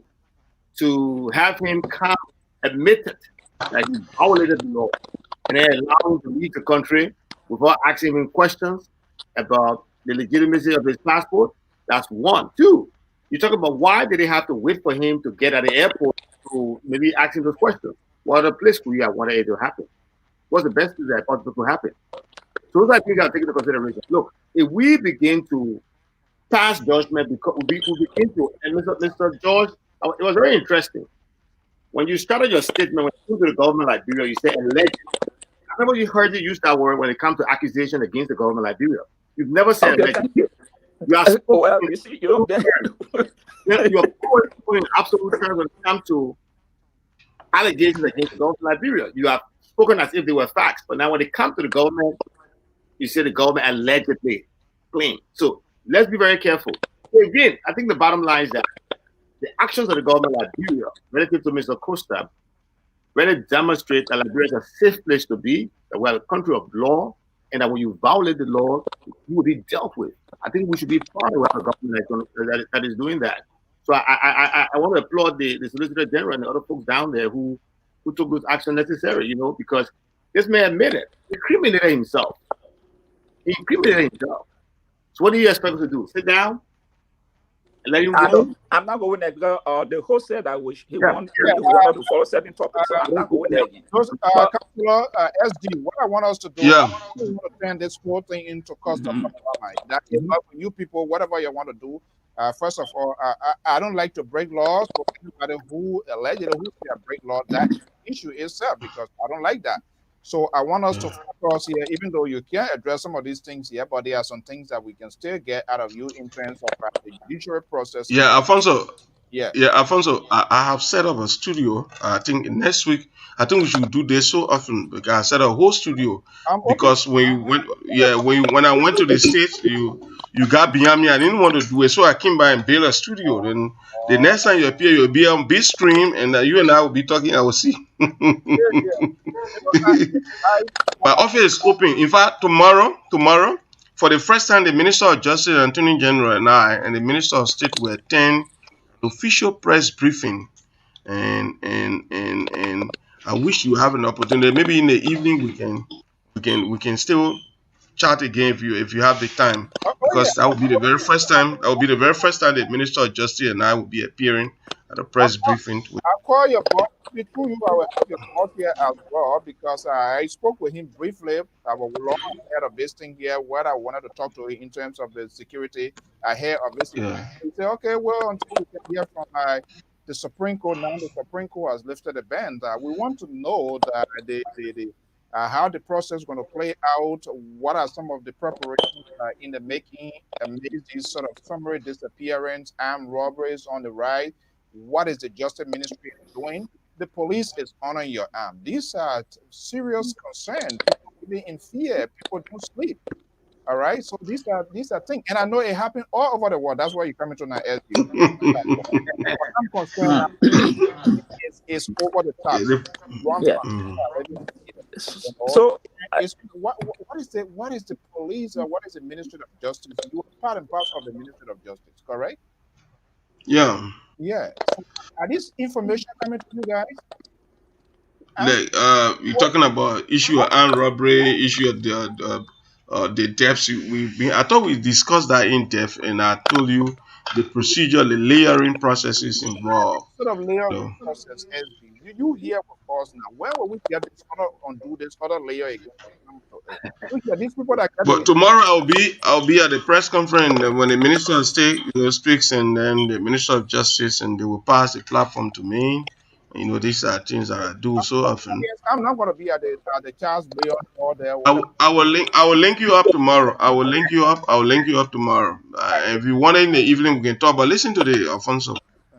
The more we do this, the more we engage each other, the more we see clarification, the more our people get to know why at home, because they are giving misinformation about situation back home. Like, brothers, even best is more safer than even the United States where you are. You understand? Yeah, we don't have. There's not a police state. Liberia is not a police state. America is a police state whereby they're gone. You know, Liberia is not a police state where people gather and go on a rampage and shoot. We agree. Some of these things are, deep concern to all, but we as a government certainly not sitting on the fence and allowing criminals to have their day. And the problem is, let me sound a little bit ridiculous here, and if it is ridiculous, just tell me. You are a media guy that I know very well. Is the justice system in Liberia, is it swift, fast, and expeditious? It's not just swift and fast, but it's quite decisive. Because me tell you, we shame and name people when you get involved, especially with the Solicitor General on this issue. One of the greatest things you can understand is that no one ever imagine, for example, my own sister. I use her as an example. Elsa Dawson Badio, from the former managing director of the NPA, was very close to me, very, very close to me. But when it came to the CBL case, she visited me several times. I indicted her because I was indicting other people. And her knee was there. She visited me that morning, and I told her, I'm going to indict you. Look, that's what we need to do. She went to court and won. I congratulated her. You understand? But as other people say, the other people are going to indict, let's lead the other people. No. Alfonso, the level of education you get with Professor Zawulo, we our man Amos George. Alfonso, when you guys are in Liberia, we made it play a better place for our generation. I feel safe level. We are not getting the news that we want to have. Let me ask you this sort of question here. People say, I don't know why you said let the cat out of the bag here. You talk to people and say, Councillor Serena C4 is divisive. His utterance is all of that. I do not intend to go there, but let me give you the benefit of the doubt. Are you divisive? A prosecutor will always be seen as being divisive because he indicts people. No prosecutor around the world is applauded for being a prosecutor is here. Especially for a society where people, where theft, robbery, and embezzlement are quite institutionalized. Stealing in Liberia is a way of life. And people believe that government property is supposed to be taken for granted. Alfonso, the executive mansion that is behind you, not the way we're looking, can't see it today. We are trying to even build it, make it better than it was. If you give somebody a vehicle that belongs to the government, Liberia, a brand new vehicle, in 6 months' time it will be down. Nobody cares about government things. Let me ask you, as a prosecutor, how many persons you have prosecuted from the government? I'm waiting for callers here as well. How many persons you have prosecuted and convicted from the government side of wrongdoing? Thank you. Liberian people, that when I said something last time, they didn't understand. The role of the prosecutor is not to just convict, it's to ensure that justice is done. Equator is also justice. In Liberia, the perception, because you have so many people who are quite limited, they have no international experience, they just believe that every case that goes to court, the government will win. You understand? For example, let me give you the case example, the CBL case. We prosecuted the case up to the time we lost the case. Next time, if there will be a new CBL governor, when it comes to printing money, they will follow the rule. That's right. Because they know those are the things that the other people did that got landed there into trouble. Even though they got free, but they will not pursue that same role. That's the role of the prosecutor. Okay, let me go to the phone line here, SD, for this caller here. Caller 346, number 3746. Are you there? I am here, sir, Mr. Hello. Okay. How are you? Calling from? Please I'm introduce. good. I'm Keselin Double, and I'm calling you from Texas. Okay, Kazot. How are you today? I'm trying to be good. Okay, happy Sunday. All right, we have the Chief Prosecutor of the Republic of Liberia, Councilor Sereno Cephas is here. What's your question? Yes, first of all, I want to say thanks for giving me an audience to be a part of your show. And I want to say thanks to the SG first and foremost for appearing on the show. Because so you know, the reason why sometimes government officials come on the show, we rush to listen to them. It is because we want them to actually give us information. But then sometimes it is so disheartening when government officials come on the platform. They give you information that are way, way, way different from happiness on the ground. Because so the world now it is so tiny in a way that due to the internet, you and I get to know almost everything that's happening everywhere in the world, even under the soil. Mhm.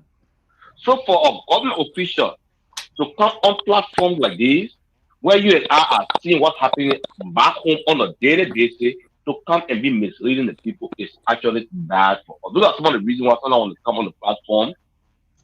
It just make us weak because you and I are seeing the security situation in Liberia on a daily basis. People are being murdered with no justice. Rape cases on the increase to the highest.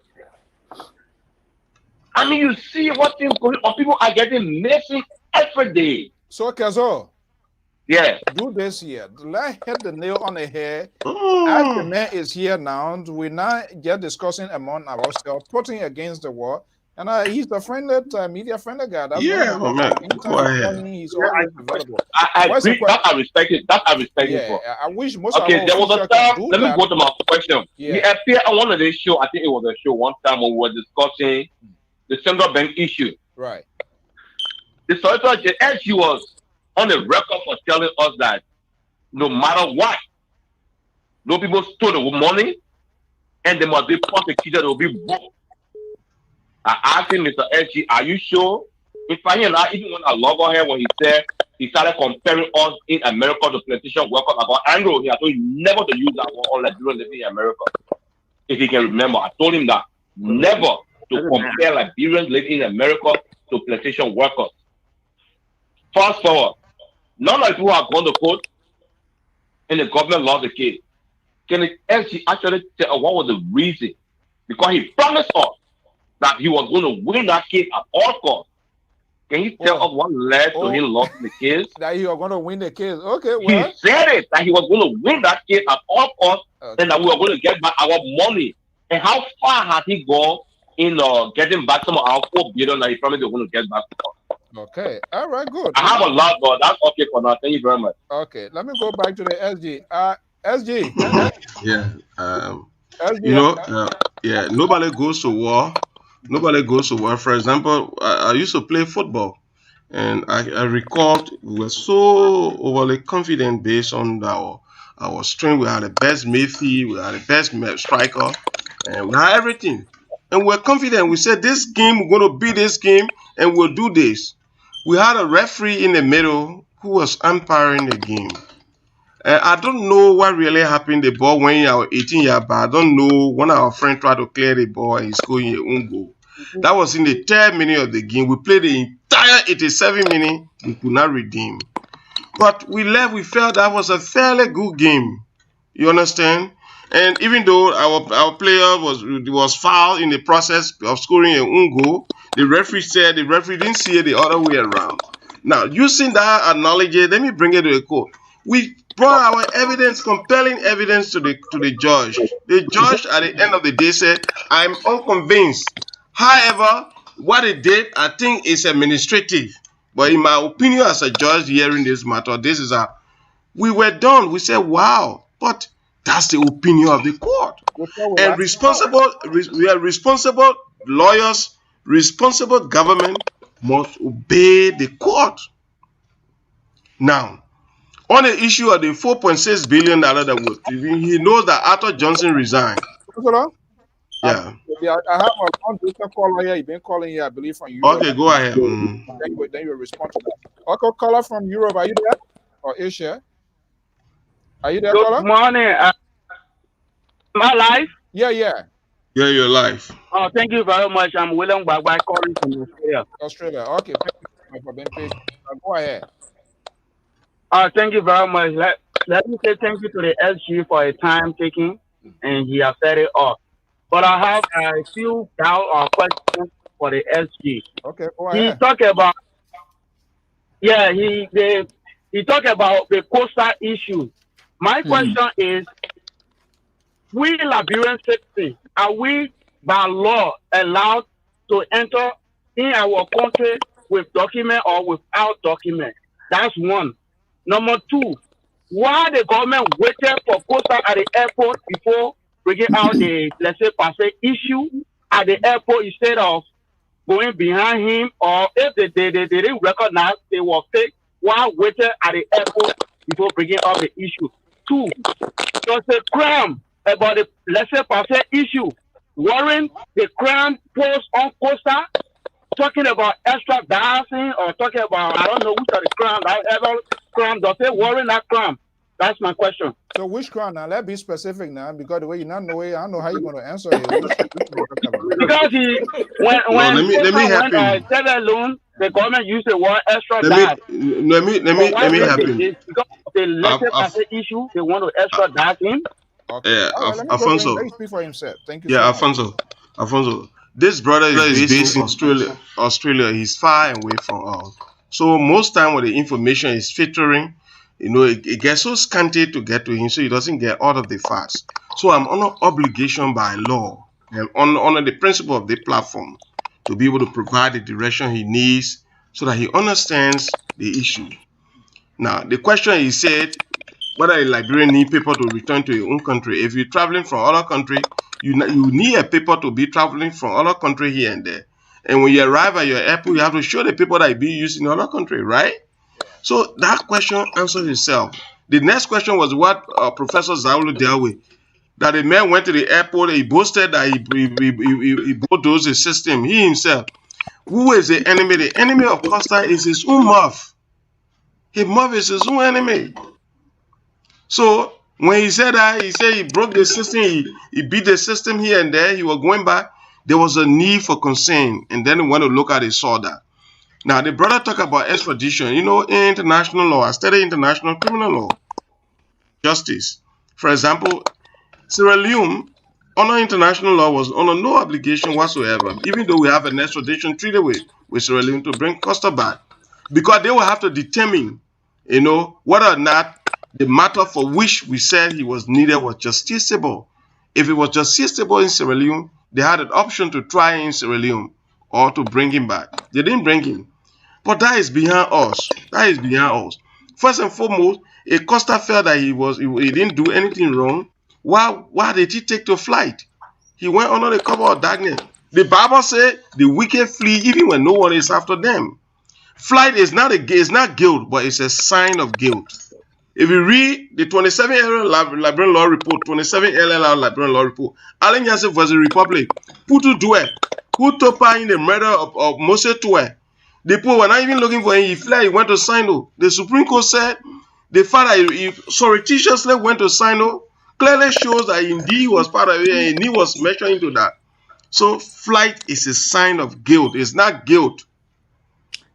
Okay, let me, if I may just ask the SG on. Okay. Yeah, Pa George. Yeah. Let me get with a question. Yeah, Pa George. Okay. Yeah, me just. 608, are you there? Yes, sir. I'm here. Okay, so good evening. What's your name and where you calling from? Yeah, my name is Victor. Texas. Okay, right. Well, thank you. Yeah, I want to thank the SG for coming on. Sir, I respect you guys, all folks on there. But we Liberians have to try to read history sometimes. There's a man that lived before called Dr. King. That today there's no all his kids kept taking his name, Dr. Martin Luther King Jr., because he lives his life for the truth. He lives his life so that others can benefit. But in Liberia, people think when you're successful, you got houses. People think you're successful, you got jobs, you got big positions. We need to change that mindset. The SG knows that that country is in trouble. He knows that, look, what happened to the 4 auditors that just died? What happened to the 3 young men that are missing today? Those could be his kids. And he's saying that the country is good. SG for real. Look, we need to put our country first, than our interests. We are destroying our country. Let me tell you something. The things you do today, may your children or your grandchildren may experience what you did today. Live your life so that others can see your children. When your children appear somewhere, when they say, I'm the SG's son or the SG's grandson, people should say, come and sit down. Don't say leave. Because of your father, we suffer. Because of your father, we destroy our country. You know that country is not safe, sir. I respect your whole lot. That country is not safe. We need to deliver that country. Our people are suffering. There's no coffee in our country, but people go to bed 6 p.m. In Liberia? In Liberia? But for God's sake. Mr. So, I hope you can change your mind. God bless you, man. Because okay, Councillor? Yeah. I see my friend is highly emotional, and I appreciate the fact he's a Liberian citizen. We are leaders. We have to listen to our people. But 90% of what he said is not true. To say people go to bed 6 o'clock in Liberia, what kind of Liberia is that? Come in the street. I'm sorry. Next time we appear, we'll be on the. I will show you all the camera. You'll see people outside. Me tell you, part of the deal and part of the thing that I learned, and for the few times I've been interacting with our brothers in the diaspora, especially in America, is to paint a rather grim picture about Liberia and make it. For example, me tell you something. I'm doing a certificate in international criminal law and justice. There is certain paper we were to present, and all my friends in the class wrote. There are 5 countries in the world, the most unsafe countries in the world. 5.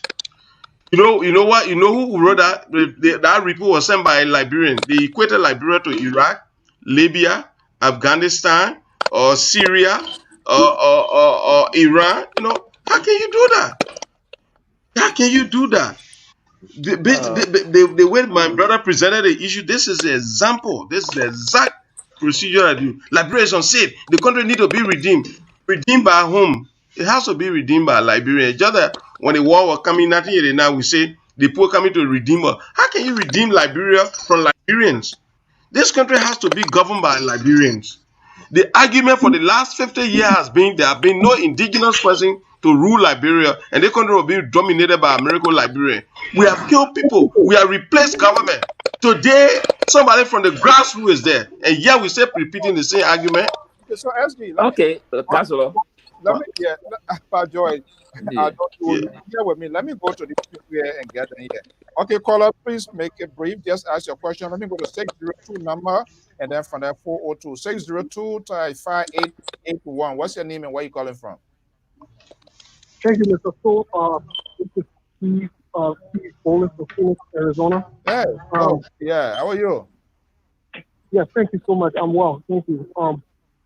I like to say thank you and thanks for your studio guest there today. And I'm sorry that I couldn't make it, Mr. Fo. I will hope that next time I'll be able to connect you. Yeah, sure. But as always, I like to recognize the Liberian people as the most important people, regardless of our differences. I think Liberia is the most important country that we have as Liberians, whether we're in the diaspora or back home. But I also want to recognize the Liberian women as always, that they are the most beautiful women on earth. I think all the gentlemen in the studio there can admit to that, because if you were to say Liberian women are not beautiful, all of you would be in trouble. You know that for sure. But let's get to the issue here, because we have the Solicitor General for Liberia. That is a very big title. And one of the men in Liberia that handled that title with integrity was Tiawan Gonglo, with so much respect and integrity. I have some questions for the Solicitor General. The Solicitor General came to, first of all, he came to this position with this view, telling the Liberian people that he was going to retrieve X amount of money, and the Liberian people taxpayer money was given to him to do a job. He did not deliver. That's the first part. That's the first question. He did not deliver, and he goes around it. But here's a big question for the Solicitor General. On his watch in Liberia, not only that the young man with the passport saga for our country, I've just forgotten his name. Tom Wamplo. Passport. Wamplo. Yes. Andrew Wamplo. From the ministry there did not. The Americans had to step in to expose this entire thing. My question to this Solicitor General at this point is he capable of doing this job? Because on numerous cases, not only that he has lost cases for the government with taxpayer money, when it will go back to child relief, with all the investment and resources that were given, not only that he has lost a lot of cases on behalf of the Liberian people or the government, but also this passport saga has brought a lot of shame and disgrace to the justice ministry and our justice system at large. Is he still capable of handling this job with all the promises he has made to the Liberian people that he has yet to fulfill? One of them as we speak, but he keeps making excuses. That is my question for him. Thank you. Okay. All right. Thank you so much. Okay. Let me. Oh man, I caught the other guy. Oh, please hold on 1 second. Alfonso, you want me to answer? Okay. Yeah, Alfonso, you want me to? I didn't do that on purpose. I was trying to switch to you. Thank you. You called Alfonso, back. you want me to answer? Yes, Mr. So, my name is Edwin Tay, and I join you from the state of Nebraska. Okay, it's the immigration people there. So let's see whether any violation. Go ahead. Is that a former is that a former immigration commissioner? I actually thought that the speeches from my political leader, Darius Dillon, are just mere political speeches about the government and also the councillor in studio. Not only that, Councillor Arthur Johnson recently went on QFM, and you also talk about this thing SG. They are actually the reason behind the failing of the CDC government. They always say that he's not advancing the government or the president legally. So my question has to do with, according to Councillor Arthur and also Senator Darius Dillon, the issue of the ECOWAS, they said the government lost the case because they did not follow the procedure. You see, so I really want him to, whether he made emphasis on that, but if not, I want him to talk on that. What procedure that wasn't followed, for which now the government going to pay that huge sum of money to Councillor Jale? Okay. Who told you that the government going to pay the money? Lastly, it's unfortunate that the Solicitor General would tell all that Liberia is free than America. It's very pathetic. It's unfortunate. Okay. People are dying every day in Liberia. We need different death cases in the street, and you are telling us that Liberia is safe. It's unfortunate. America is a police state. People. So thank you very much. Okay. Alfonso, let me answer the two questions. Yeah, please. Let me answer the two questions. Okay. You know, it's a shame, and this is what I was saying. I said we should remove emotions out of this thing, and people should start bringing, alliances into discussion when they're discussing critical national issue. The person who told you Councillor Gonglo handled the position with integrity, it's a shame that person said that. Let me show me one case that Councillor Gonglo won. Councillor Gonglo prosecuted Judy Bryant case. Let me tell you what became of the outcome of the Judy Bryant case. You just go on the radio and just attack people and say things that you don't know. I feel ashamed for the years that kind of person talking like that. It's wrong. You understand? The only issue you talk about, you are giving taxpayer money. Can he tell you, Alfonso, can he tell you how much I was giving taxpayer money? Arthur Johnson resigned. What was some of the reasons Arthur Johnson? You need to ask Arthur Johnson to find out why Arthur Johnson resigned. Harriet had a lot of difficulties. You understand? Even at that, we are still maintaining that posture. As we speak, there's a litigation ongoing, both in Liberia and in London, to retrieve money. So for the president to come out here, Councillor Gonglo, anyway, because you let Councillor Gonglo, show me which case he won. Show me one case. On the other issue, you say Arthur Johnson said they didn't follow procedure. Arthur Johnson was a bigger general at the Senate. We beat them. You expect him at this stage to to talk any good thing about that? No. Who is more senior lawyer? I was lawyer many years ago before Arthur became on the stage. I like Arthur courage. I like his courage, and the reason why I felt so good to work with him because he's brave. Anything we ask him to do, he can do it. So I'm not going to use the platform to respond to Arthur here and there. Arthur was not even responding to me. He was responding to the issue. So my response to the issue is, how will you consider a matter conclusive when there's a appeal process that is being perfected? We are still trying to perfect the appeal process. There's an application for judicial review, so the matter is inconclusive. You understand? Somebody will say, well, you come out, you say that America is safe. Already, even your coronavirus thing, you have seen the figure today? Have you seen the figure of the coronavirus today? You talking say, do you disagree with me that America is a police state where people carry guns? You see people in Monterrey by working with guns? Yeah. So let me ask let Professor Zawlo come in. Professor Zawlo, please respond because you live there. Let me come in, Professor, before let me ask you because the guy asked the other question. Is there any restitution attached to this council of the associate judge in terms of? But you know, me tell you, Alfonso, if that person who called have followed the discussion, he will never ask that kind of question. Yeah, exactly. I have indicated to you that Janet wrote that the judgment from the ECOWACO will never be obeyed. I can send it to you. When he was on the bench, Nesedo went there, he said Nesedo will not get a kappa. You understand? Okay. Valentine went there, he said Valentine will not get a red kappa. Then he should go there and get kappa from there. Yeah. When it comes to him, then he, my brother, because I'm in government today, so people want to denigrate me. I don't get a problem with that. Let the 4 year finish. Let me find a different place. But for your show, you say you did it for people when you. No, but you're not going anywhere. You're serving Nigerian people. You're serving people well. I might take on a greater international job, but the thing, I feel bad just now. My friend will talk about Councillor Gangler, and then what you call integrity, what your definition of integrity?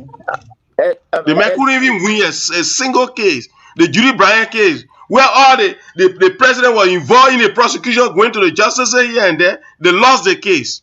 Then you can't talk about Henry K with integrity. Now, my senior brother, but I didn't forget that. You even talk about the handling of the injured to so many cases that Councillor Gangler. Yeah.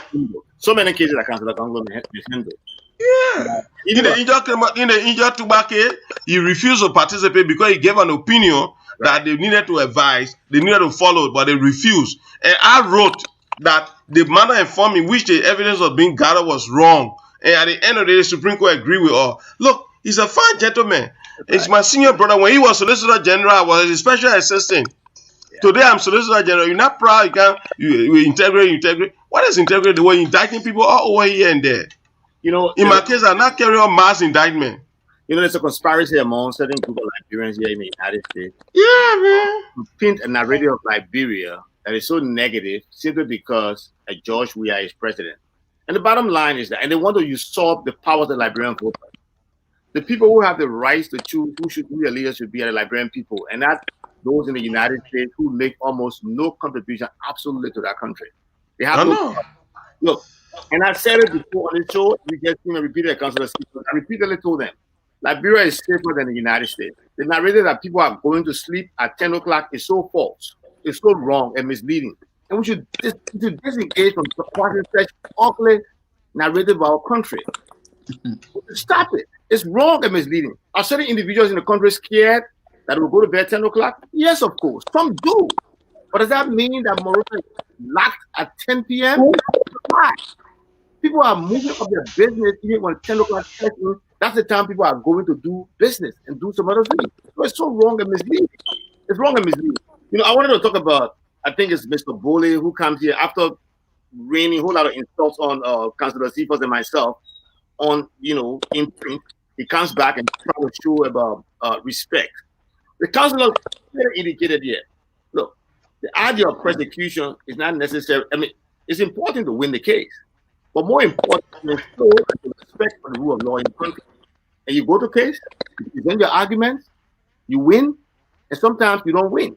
But even in both cases, whether you win the case or you lose the case, what happens is that our democracy reaffirmed, our democracy is vindicated. that we live in a country where we respect the law. So again, it's a win-win thing. It's not a matter of how many cases we necessarily win. He's not responsible for collecting all the evidence possible. That sometimes evidence might come before him that might not lead to the kind of conviction we want. But at the end of the day, the rule of law is something, and that's the most important thing for us. That's the kind of democracy we want. The people who are claiming Liberia is worse than the United States, you have a president now, you talk about the rule of law, yeah. Why are they not ranking and claiming? You got a president who is not even prepared to allow transition. Interestingly, in Liberia, this government has put candidates through its party. The party candidates have lost the election. There have been a smooth transition. There have been acceptance of those who defeated the government in elections. So yes, thank you, Professor. Liberia is safer than the United States. I don't have to worry about my cousin going to work in Liberia. I have to worry every day about my kids in America going to work because they are black kids. And they can be stopped by police anytime. Thank you. Thank you, Professor. Yeah. Let me, I know people are saying, hold on. Yeah, George, I need a question. I need a question from you. Yeah. I know people are speaking from other sometimes emotion. So we all have to say this thing. But let me just ask the council, the SG. As you know, there have been the alarming of rape cases in Liberia. People have taken to the street. And then it comes to the 4 people that were killed. And one of the things sometimes we say is that the information coming from government officials, those who are in charge, many times not forthcoming. And if it is not so, then it creates a vacuum. And when that vacuum is created, then that's when you see all the truth, the untruth coming in. Now, my question to you, what is the length of time? Because there's the 4 persons that got killed, but that we consider high-profile cases. Your office will have to wait because it comes from the police, then go to the county attorney. From the county attorney, then to your office, then to the minister. To the minister info before that case can go ahead. But the question, the police is not giving a weekly update to the country to know what is happening, how far they are going. Nothing like that happening. Then the the last time when I listened to the police director, he said that during the collection of evidence, mistakes were made. And Professor Zawu, I raised the same question. I said that is troubling for an investigation or such like that. Now the next question is, are the police in Liberia actually equipped in terms of training, equipment that will enhance the work of this institution that the Liberian people can build confidence in? Yes, I can say it too, because first and foremost, if the police was not equipped, the police themselves will say that we are not equipped. You understand? So I'm not going to look at it from the say, oh, the police are not equipped. If they were not equipped, they would say it themselves. The fact that they have not said it means they are equipped. But Edgy, let me ask you. I have seen the police testify at a house complaining about logistics and funding at the national legislature this year. And now you are seeing that since then whom they're supposed to complain to? Is it you or no? No, that's the best. I come in Professor Zaulu. That's the best forum where they are complaining at the best forum. But after they complain, what happened? When you can't complain to your to an institution or to your father or here and there, and you can get resolved. The fact that they have not come back to say we brought complaint the last time. We said we never had it, and we said it, and we have not had it. Media has been provided already. So you're saying that? That's my assumption. Okay. Oh, that is your assumption. So let me. Okay, Director of Police, please come back and tell the Liberian people that your institution is the complaint you carry. The complaint you carry to the legislature the last time. The result. We can only hear complaint, but we can't hear the result. Yeah. And you know, and here's the thing. The next question is you think 4 persons got killed in 1 week? You think in that atmosphere, can you tell me sincerely that based on those and no crime had not yet to be solved? So you tell me, Mr. SG, that Liberia is safe 100% that I can just kind of walk anywhere, go anywhere at any time? based on those I told incidents. you, I said a report prepared by some Liberians and sent around the world. They equated Liberia to Iraq. But in Iraq, people don't walk in the street because they saturated, bombing and all the kind of thing. We don't have that kind of thing in Liberia where people walk in the street and see somebody shoot them on the basis of religions or the gender or here and there. Liberia is safe. Now, we are troubled, and I can say this, it's scary about what Okay. these deaths, talking about these spit deaths. But that even gave the police an open arm to be able to do a more holistic and comprehensive investigation, to be able to establish the cause. And that's why an autopsy was conducted. We await the autopsy report. In a civilized society like ours, people should be very much circumspect in dealing with critical issues. You can't just arrive at conclusion, oh, they just killing you, oh, and then you start assigning people, so you go around, you arrest everybody and send them to jail. We don't do that. Part of the thing requires intelligence gathering, evidence gathering, so that every piece of evidence you gather must have probative value, must be material. SG, Yeah. please honor your wife. Do you have that sort of forensic capacity to sort of properly scrutinize crime scene? And I was frustrated because, for example, I'm sure you're going to. I was frustrated, and part of us, we civilian too, because they went there and temper and they all sort of thing.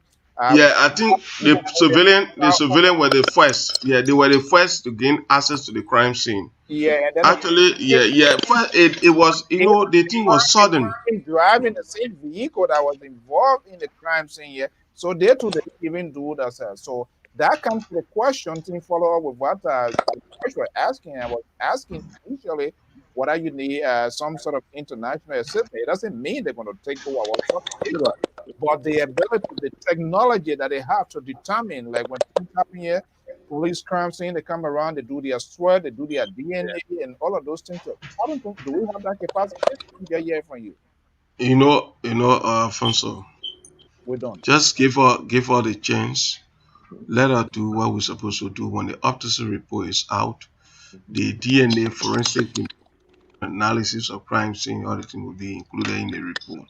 So are you saying the DNA, everything was done? Is that what you're saying?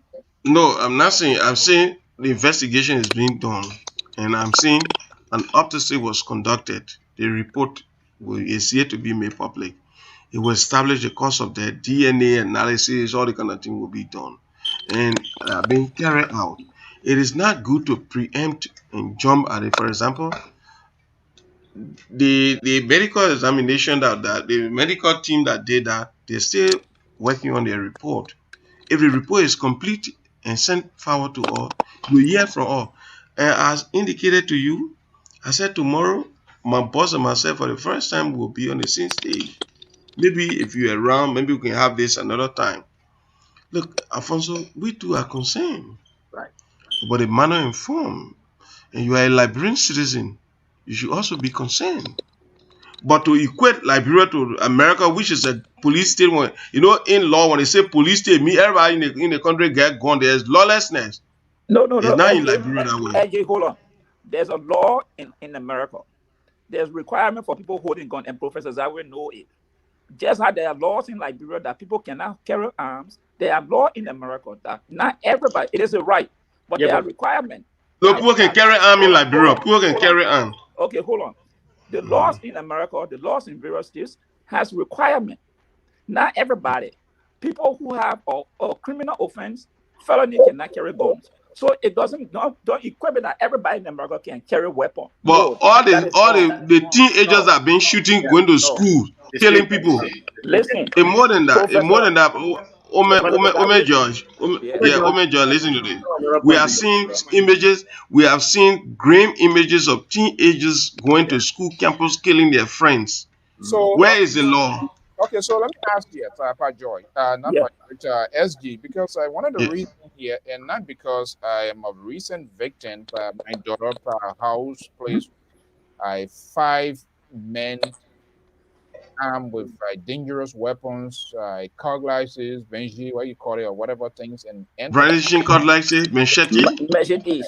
So I am concerned if that is happening in Morovia. These are things been coming up. The 5 men were brandishing machetes around you. Where? I said my daughter's home in the place in Corway just last week.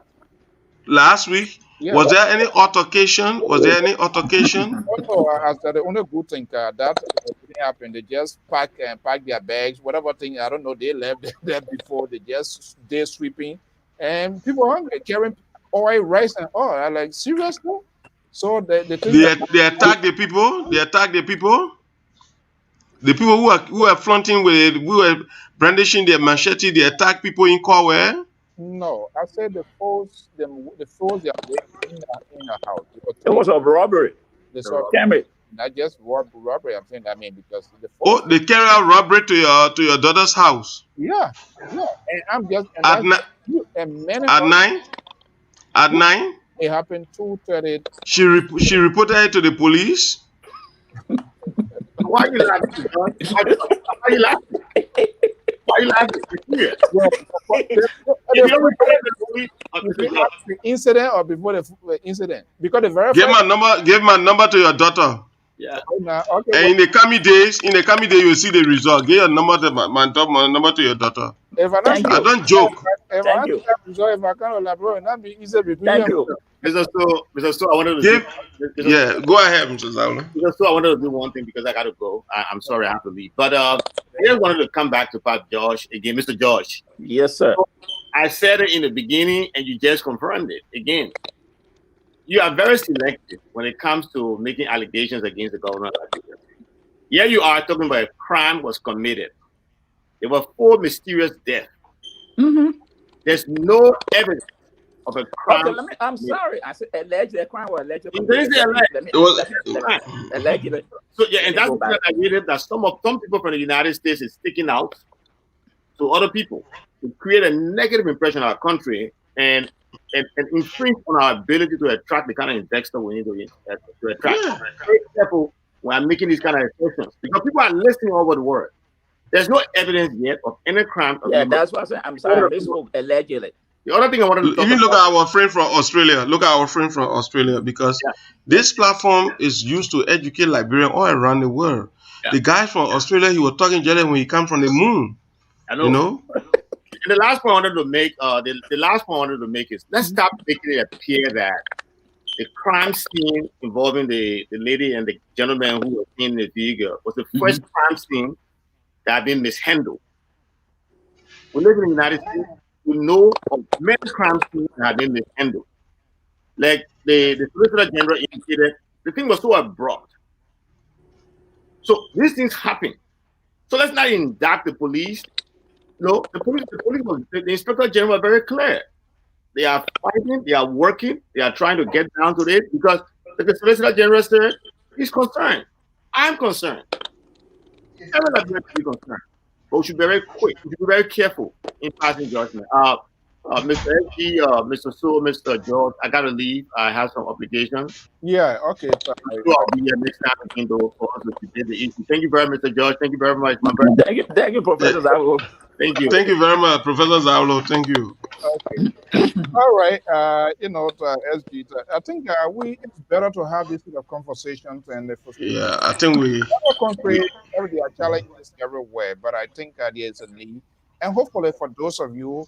I really appreciate most of the time, and I would say all of the time. Let me be honest here. We call on you. You always make time here. I think this part of this is what for us at LPR we want to do. We want to have that sort of connection in terms of all discussing the issue with our government. We can't be afraid of our government, whether we voted for or against. We can't be afraid, and we want our leaders to come out to tell Alfonso, you are at liberty to criticize or. The only thing do it with respect. That's what we have. We don't have a problem. If you get any concern, sue us, and I will come to court. Okay. While Liberians to sue their government, don't bring war against the government. Sue. I mean, if we can sue, why else? Under Article 26 of the 1986 Constitution, a Liberian citizen have a right to disagree with any foreign policy, the objective of the government. And in the best way, when you disagree, the best thing you do, you can sue. You can either sue in the civil law court or you sue at the Supreme Court level. We welcome lawsuits. because the work of the Solicitor General is to go to court. And Okay. the Liberian people and the government can only meet in court. That's where the independence of the judiciary is determined. Okay, but Council, I want you to address the rape issue. What is Oh, the okay, rape listen, issue? what I wanted to say. Yeah. The last time I heard some people, they were saying, oh, they're going to find tax for rape. But you will not see the people who doing the rape. First, you will not see them. This thing takes place, in homes. These are developments that are taking place in homes. How are you going to deploy the task force? It's a complete waste of time. I think the best thing we needed to do is to have a civic education, conduct a civic education throughout the republic, and get people involved.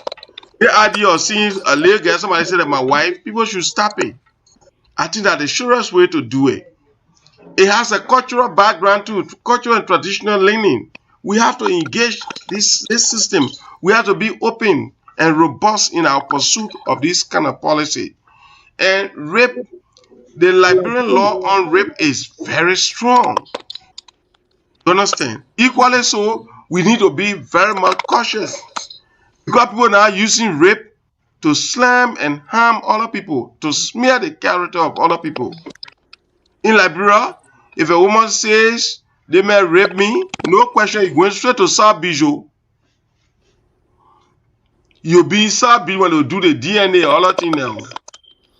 So it's unbearable. It's not a bailable offense. Yeah, it's a capital offense, not bailable. Okay. But under Liberian law, all crimes are bailable where proof is not great and presumption. Presumption is not great and proof is not evidence. Okay. Let me go to I'll call it before we wrap up here. Before we wrap up, go there. Go to that caller. You there? Yeah, how are you doing, Mr. Stowe? Good. Good evening. What's your name and where you calling from? My name is Axel Johnson, calling from Dayton, Ohio. Okay, Mr. Johnson, welcome. Go ahead. Yeah, thanks to the studio guest for his brilliant expose. So, I do appreciate him, and I must commend him for whatever he's doing. To the issues on Liberia politics and the crime scene that is going on in Liberia, that people criticizing the government every freaking day. So I want to be a realistic person, because Liberia is all that we have. And if we want for Liberia to be better, it is all of us collective effort to work together as one people to make the difference in the life of our people. Notwithstanding, I've seen people criticizing Liberia, saying Liberia is one of the desperate and wicked and diminished country in the world. But I want to make you to understand that Liberia is one of the best and safe country in the world right now. So I listened to George saying that Liberia is not free. Looking at the criminal rate in Liberia, because we that in the criminal, no, I didn't say Liberia is not free. Doing constitutional law every freaking day. We're doing crime scene investigation and other stuff. And this mysterious death that went on in Liberia is not a case that can just be handled in 1 or 2 years, or even in like 3 to 6 months. It will never work. Because number one, you have to look at the crime scene. You have to look at other broken pieces that have been going on in the country. Most especially those people that have died. They are not just any kind of ordinary people. They are finance people. So it's politically motivated. It's from all other angles. So if you're looking at this kind of death, you have to look at the investigation. The investigators have to go into these cases and take the time. So number one, look at the technology they're going to use. The technology also play a major role. Look at the expertise. The expertise, those are investigating the crime scene, the first responder, the detective, and other stuff. Are they really putting more time? So we cannot just push the government for quick response and see how best we can say this government is slow and acting. They are not care for the Liberian people. No. We in America every freaking day. Look at the Second Amendment of the U.S. Constitution. Everybody has the right to own arms once you reach at the age of 18. The only thing that stops you from holding arms is mental insanity. Once they try to test your brain, it's not working good. You have the brain diminution, or you are being prosecuted for like felony and misdemeanor. You won't hold arms. But after you go and expunge your record, maybe after 5 years you serve your case in court and other stuff, you can still be entitled to bear arm. But that's the Punching your record, that means you Constitution. committed a crime They under the can age of yeah, 16. they That when can never stop you you from sponge your that. record, So I that do is right. believe that Liberia is proceeding on the rightful path. All we need to do is put more pressure on the justice system to at least to bring those perpetrators to book and see how best our country can be safe. Put All right. the police, make the police to do that work, put more effort in the police and see how best they can get training every freaking day. Because if the police are not ready going through training, Liberia will not be safe. We all will just cause noise and it will not be better. So we all need to work together as a team and see how best we can move our country forward. Thanks, All right. Mr. Sal. All right. Thank you so much. Okay, and the Consular Serena Sifos, I want to thank you so much. Do me a favor here, if you can use maybe a minute to respond to that. If you don't have the time, okay. Oh, you said I should do you a favor to respond to him? No, I want to ask him. I said, now that's fine. You want to do it for another day? That's fine. Yeah. First. Yeah. Yeah, Uh, it has to do with this the case with Representative Yeke Colbert. Remember, where it was allegedly reported that there was an arm found in his vehicle, and the case went to court. He won the case. So let me ask you: was there any arms in his vehicle when they went to the case? How I was think it? let defer it to another day because Yeke Kaluba case is not a burning issue. Okay. Uh, yeah, let defer it to another day because time is fast spent, Alfonso. And I said the next time I talk to you, I'll talk to you in my studio, and then we'll have much time. When I came to Monrovia, and because of the time and effort you made when I was in the States, and I felt it was a need to build a studio purposely so that you have an opportunity to, if you don't understand anything. So I think we should close on this, and I'm very much grateful. Yeah. Look, all those who express their opinion, I think we should thank them, Omer George, Professor Zawlo, and all those who join in, especially for our friend from Australia. I think maybe you need to have a branch of your Liberia Public Radio in Australia, in Melbourne, in Sydney, in Perth, so that the people know. And you also need to have one in Canada. You need to have one in Mexico. You have one in Europe. Maybe you need to have that because a lot of people listen to your radio. It's great. We hope we have the resources. At least one in Liberia now. That's okay. Who knows? I don't know how many Liberia in Mexico I want to go there. So, but I think we can do it here. No, but honestly, I hope we have this sort of interaction with most of our government. We try to call people, talk to people, but hey, sometimes they just don't come, and they kind of like. I think it's good on the side of government because no, when I do mine, when I complete, I will bring the Minister of State. You talk to the Minister of State from my studio, I will be happy. and you and the Minister of State will talk. I mean, you talk to the Minister of State at the heart of the presidency. So burning questions I really want to ask. Yeah, a lot of burning questions. Yeah. So I appreciate it. If there's nothing else, then I think it's okay. Then we'll schedule it because hold on. So let me just ask the SG. So SG, what is the requirement of someone having gone in Liberia? Tell me, because when I come to Liberia, I got to get something for my own protection. So just what I do is I think you have to go to the police. There's a requirement. You got to go to the police, and you have to be a licensed gun holder. If you are not, then it's called illegal possession of fire. It's a felonious crime. Then you're in trouble with the SG. No, by the time they call the SG, so you have to register your arm with the police. Okay. Yeah. They get a firearms section there in the police. You register your arm. Okay. But it's always rewarding to talk to Liberians, and I feel very much at home. I want Professor Zawula and other people to come back home and contribute. When the University of Liberia needs, a lot of people, and most of you guys are professionals. Today I always told people today I'm SG. I'm not going to be SG always. When all our put our expertise, our common talents together, we produce common result. So this is what I think is needed for our country. And Alfonso has been one person who's been trying to reach out. He calls and other people. The other day, Alfonso was bowed. He can remember the guy called. But sometimes, I'm used to criticism. Yeah, let us engage each other better because joy is better than war. So, and it was a nice time talking to you, Alfonso. My line is always open. Yeah, Let your daughter call me. okay, what's your most takeaway from this evening here? Even though some people called, they spoke out of anger of frustration. No, man, no, Alfonso. There's nothing to me. Alfonso, I go to court. For example, I go to court Yeah, no, and I don't, maintain my but argument. so these are Yeah, things. maintain my argument. What I'm Yeah. saying, what is the most takeaway here? That when you leave from here too, I went on the program today, but these are things I heard from my own fellow Liberians across the globe. No, I think there's an overwhelming concern about the debts, and there's a compelling need to provide answers. I also think that there's an overwhelming concern for the outcome of the investigation and the way forward.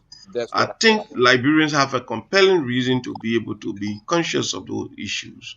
We cannot sweep them under the carpet, and that's why a timely report regarding the cause of death has to be made, and the public has to be told that this chapter can be closed once and for all. If there will be any reason or a probable cause to be indicted, that will be established. So what I take from here today is that there's an overwhelming concern about stability and security in our country. And we as a sovereign government, responsible government, must demonstrate to the world and to our people that indeed we are fully in charge. Not just fully in charge, but being seen as being fully in charge. We have done that and we'll continue to provide leadership where others believe that it is not possible. With development going on, we're building roads here and there. Estates, but maybe we can't Ralphie Highway. Have you been to Ralphie? I need some photo. The estates that were built in the 1970 by President Taba, the one that are being built, we're talking about modern estates. Can't see development in Liberia. Be a part. Don't be a spectator. That's what I want to say. Okay. Yeah. Thank you. SB, and I'm looking forward to having this sort of conversation. I really appreciate your time this evening. Thank you so much. Thank you. Thank you. All right. All right. Bye-bye. Bye-bye. Bye-bye. Okay. Pajoy. Yeah.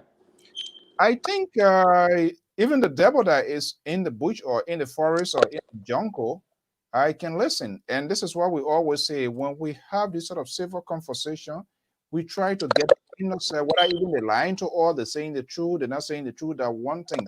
But until we can show some sort of respect, because the people, they are in charge. It's like somebody sitting on the shoulder of a person and then you say you want to knock on their head, they want to throw you in the water.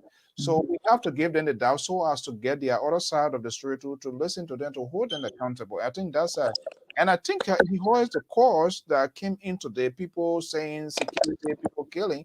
So they know that Liberians are expressing this sort of concern and apprehension about the safety of the country. So he will have that conversation. Whether there will be tangible action, that's a different thing. But they also know and they also hear. And I can tell you, people listen that are close with the authority. They listen. People use a lot of fictitious names. But I think when we have this sort of civil conversation where we respect our leader, we can disagree with them when it comes to policy. We do not need to be part of their party, their political affiliation. We must be a little bit level-headed in having this sort of conversation. Because most of them they don't even want to come to. And I hope most of our people, there's a guy just giving a warning that we don't like to cause you call the people, they don't care. Yeah, but you cause them, they're not, you see for himself. He said he was in the vanguard of doing that in the 80s at the university. So it's not strange. Do you think Samuel Tour, you think he's not aware? They know. But I think we have to bring them to our sense of conscience in terms of the kind of conversations. So these would be ridiculous and not civility, decency. Civility, exactly. Things that we have in our mind. We need to tell them it so that we will play our part that, hey, wicked men say their conscience. They kill us. They leave the sit and think for a little bit. Somebody asked me this question here. And they will go to bed having nightmare dream because people ask them. But when we keep pushing them away with insults and It won't even still help us. A level with social speculation, and we can't even find answers. You know, so we're going to be behind them. We need answers. How these people were killed, and who are these people that are involved? And that's what I'm asking. Yeah, you want Professor Zawula to go. Yeah, you need to go. You want other professional librarians to go, but they can't go under this clouds of sort of apprehensions of insecurity. And that does not or cannot maintain security come first. You can have millions of dollars. You don't want guns to be firing around your house, people burglarizing people, forcibly taking people things, all of that. And you say you want to go help your country? No, hell no. Nobody want to do that. So we have to ask these people here. And I will get behind his back because I talked to the Minister of Justice before, and he said once the election or whatever ban is lifted, he will talk to all. We need to know. You have over 5,000 polling centers. Where is the security when you have only one patrol car in Mangibi? So I want to know about what in my own Grand Gita or Maryland or River G, how many police people there?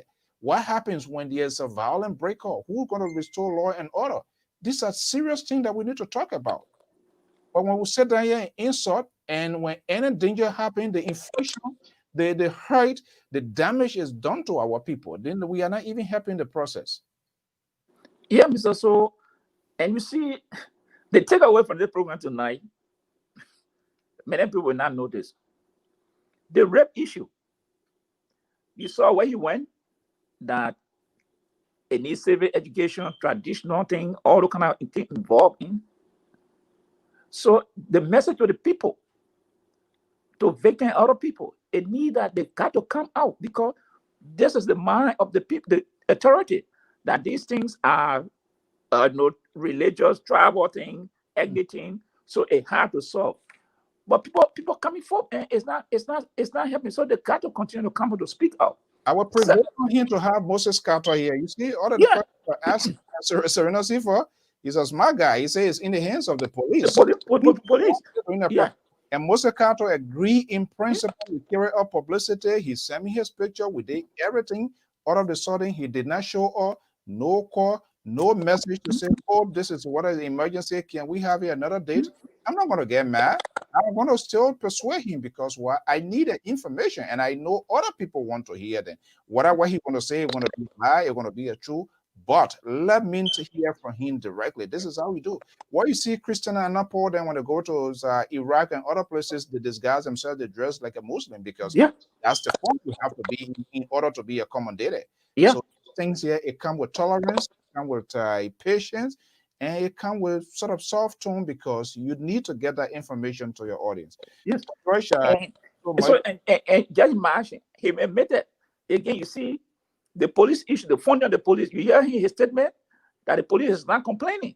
So that means the guy that the justice got money to do every work. And you and I know that this is not. And that just kind of a little bit. The AFL people were asking the logistics. So the AFL is asking, then what's about the police? But that's why police is under his supervision. He can't be to answer. You who needs it, if you can't request for it, they assume you get it. And that's what I will hope to pray, that Moses Carter, I will do everything possible we can to convince him to have Moses Carter here. They are in charge of the investigation. I want to know why someone who is allegedly been accused of murdering or holding people, his facility is still doing active business, and even government herself is doing business with those people and carrying bodies to the mortuary and all of those kind of things. What is the end of these people? Are they still alive? What's going on? We need to know. The case is said he's still with the police, so it is only police that can tell us. Yeah, he's pushing it over to the police. Progress of the, because he knows that, because when he tell me that it's in their hand, then I will ask him, who are those people he persecuting? So he knew what I was going to, and he probably pivoted and said, okay, the police is still carrying on their investigation. After how long this investigation is going to know, God one knows it. The Attorney General, work with the police to draw out those charges, and he and the Attorney General also work together. So he was telling us there's no communication between he and the county attorney and that of the police. Really? No. Well, my man, government is, if you never worked in government before, there is something. Government is deep and deep inside. when you're dead, then you more or less you become you are. But you know, you're a media guy, so he know how to pivot. You know, the man is a media practitioner, so he yeah, knows exactly how to deflate and how to pivot from question. That's why he send you to how do you call it, whatever, I think Germany or some other. Yeah. Okay, so what are you leaving us here before we wrap up? Well, I mean, you have said it all, but I think what we need to do and continue to do is to approach the conversation with open mind, that is, be level-headed, intelligent, to approach these people. Because if we come here angry, we'll not get anything from them. They will pull back. But when we are friendly and level-minded and just straightforward, you see things coming up. So this is what we all need to do. I mean, I understand the emotion, but we have to be careful how we approach, because if we want some answers, that's the only way we can get it, being respectful to these people. Because they are in authority, like it or not. They are there. So for us to get anything, we have to be very kind and respectful. Even though we'll be factual, but we have to respect the position. And that is, I think that's what we need to do. And tonight, again, certain thing has been revealed to us. And I know the listeners got something from it, you know. So I think that's just my takeaway and my advice to each and every one of us that are doing their business. Let us try to be a little bit safer with this government official. Because if we are not, we will not get anything from the government. Thank you. All right. Thank you so much.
That's how we're going to draw the curtain down this evening. I want to thank all of you for your time, your patience, your tweets, your comments, and those that even call and just by being part of this program this evening.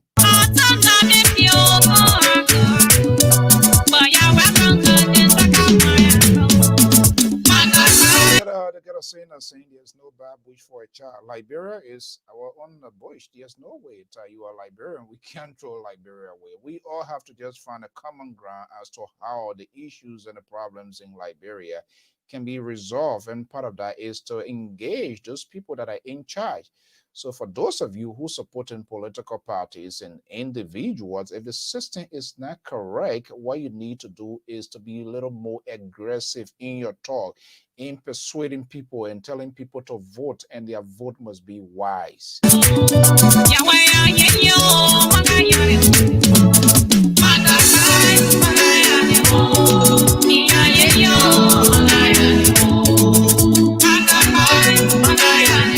As part of our business to promote our own Liberians, this is a song from Minister Walcott. Our understanding is going to be dropping. The video going to be dropping soon. Just try to showcase it.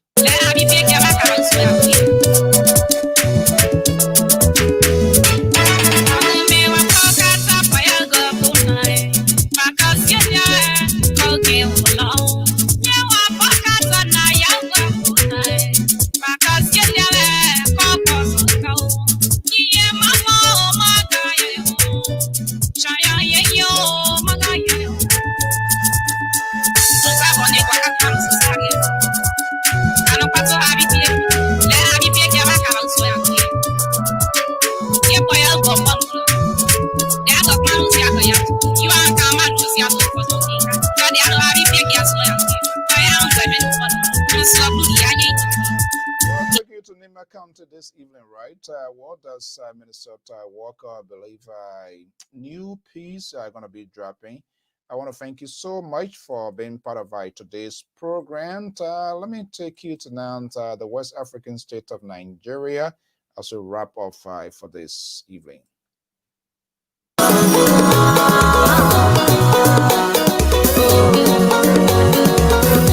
Jesus, now you there and know. You be Baba, oh. There is nobody like you. You be Baba, oh. And so we salute you. You be Baba, oh. Daddy, no one like you. You be Baba, oh. Oh, yeah, never male. Ibera, oh. Apala to soli ayero.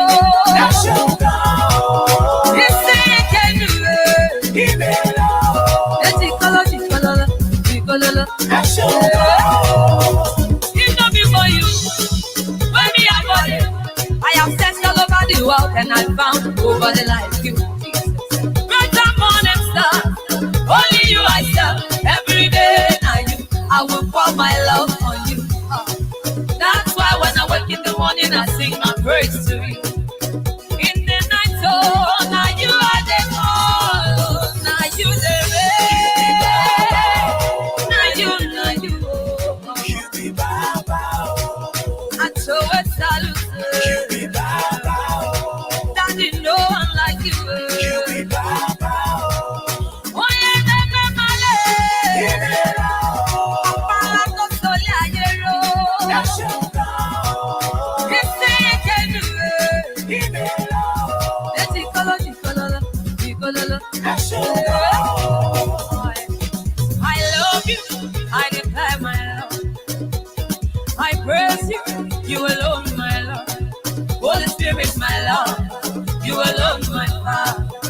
My sweet comforter, you are my defender. When praises go, your blessings come down. Oh, my Jesus, come receive my praise. There is nobody like you. And so we salute. You be Baba, oh. Daddy, no one like you. You be Baba, oh. Oh, yeah, never male. Ibera, oh. Apala to soli ayero. Nashoka, oh. Isi ekenu. Ibera, oh. Eti kolo. I rise to praise my God. Attention, my national praise.